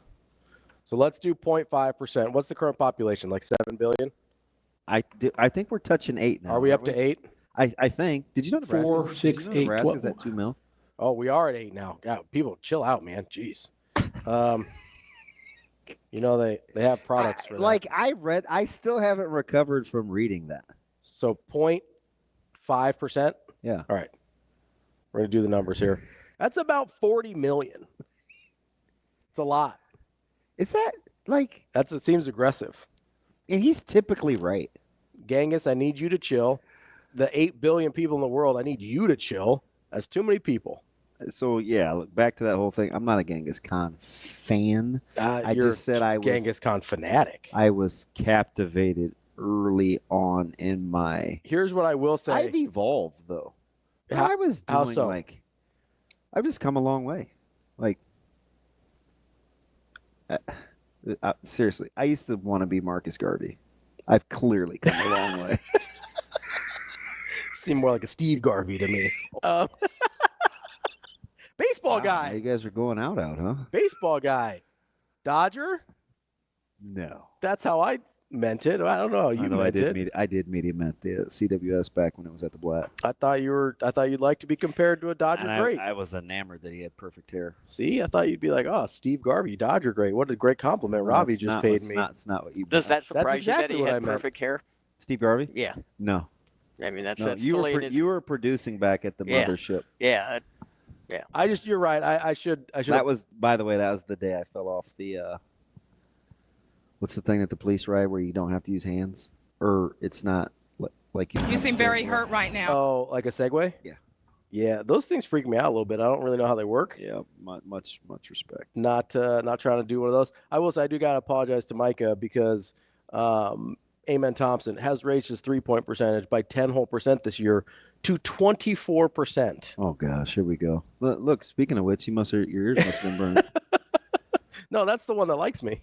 Yeah. I wonder what he wants. Do you know you're working? Yeah, he does. Amen Thompson. Yeah, 12 points a game. I'm blown away. Just stunned. You're such a hater. I'm stunned. At that time, the kid was 12, and you're arguing with him. Yeah, I will always argue. I'll argue with anybody. You don't say. You think I care? I'm surprised. Did you feel compelled to go in on Nebraska versus Iowa because of what I said? I mean, you wanted to talk about it, so we can talk about what you No, want I'm to talking talk about your pick. Oh, no. 4.5's too many. Yeah, I thought 4.5's too big. Schaefer is spot on though. When Nebraska loses up there, it's typically not good. Yeah, I don't know if that's the type of Nebraska team this Do is. you know what the total is? Ooh, not off the top of my head. Dude, it's 161. Well, that's high. That's 80 apiece. That's high. I'm not saying it's too high, but that's a big number. Yeah, that's 82.78. I know that's coming off of the You know what I mean? 230 burger that them in Wisconsin put up the other night. 227, 220, whatever. Although it was. apparently Wisconsin gets to play however they want now, post having a really good point guard in Chucky Hepburn. I guess. I mean, that thing was a free for all. Maybe it was a little wake up call. What are you talking about for guard this year? Yeah, when Chucky left, I was like, oh, hey, maybe I can't keep good players when I put them in straitjackets and don't allow them to play basketball. That's a thing that that's why I've never really understood. I respect. How does Iowa State make it work? You have to recruit the right guys for that. They're top 5 in the country again. Yeah. Otzelberger's. I think they're laying like really, really good. I think they're laying like 18 tonight against Utah. I don't personally love that style of basketball. I get it's effective. It's just like it doesn't meet my eye. I think they're like 12-1. Yeah, it's they have more than. I don't think they have it's more one than one loss. It's one loss. I don't know if it's 12 or 13 or however many wins, but it's one loss. Like they're really good. They're what, third? I think they're third in the country. I think it's Auburn, Tennessee, them. Yeah, it's not a. They just drubbed Baylor the other day. Okay, so what happened? Do you feel like you can even remotely cap Georgetown Marquette tonight? What would you make that line? I still don't trust Georgetown ever. What would you make of the Georgetown game? Where is it at? Do you know Georgetown? I told you this in the group chat. I said, how in the world is Georgetown at 11 wins? And now it's 12 since then. Yeah, I don't trust. Georgetown's 12-2. I still don't trust it. So at Marquette tonight, it's 12. At Marquette, it's 12 and a hook. Well, I was gonna say like 8.5. Doesn't that seem like a lot? 12.5 seems like a lot. I was gonna say like 8.5, and how well is Cam playing though? I might be high. Yeah, they're pretty good. I really don't like Marquette, so it pains me to say, but they're pretty good. Yeah, that's gonna be. Speaking of Pearl, like if you want a gym, they'll hammer Texas tonight. Yeah. Yeah. Is that one of your? Is you marking that down? No, I just think they will. Okay. Because that line's gonna be double digits. That's not an official winner. They will hammer. Just Texas. a vibe. Yeah. Vibe check. That's DB. I'm Ravi. Lulla. We will be back tomorrow here with more Hurrdat Sports Radio, AM 590, ESPN Omaha, ESPN Tri-Cities, KFOR in Lincoln.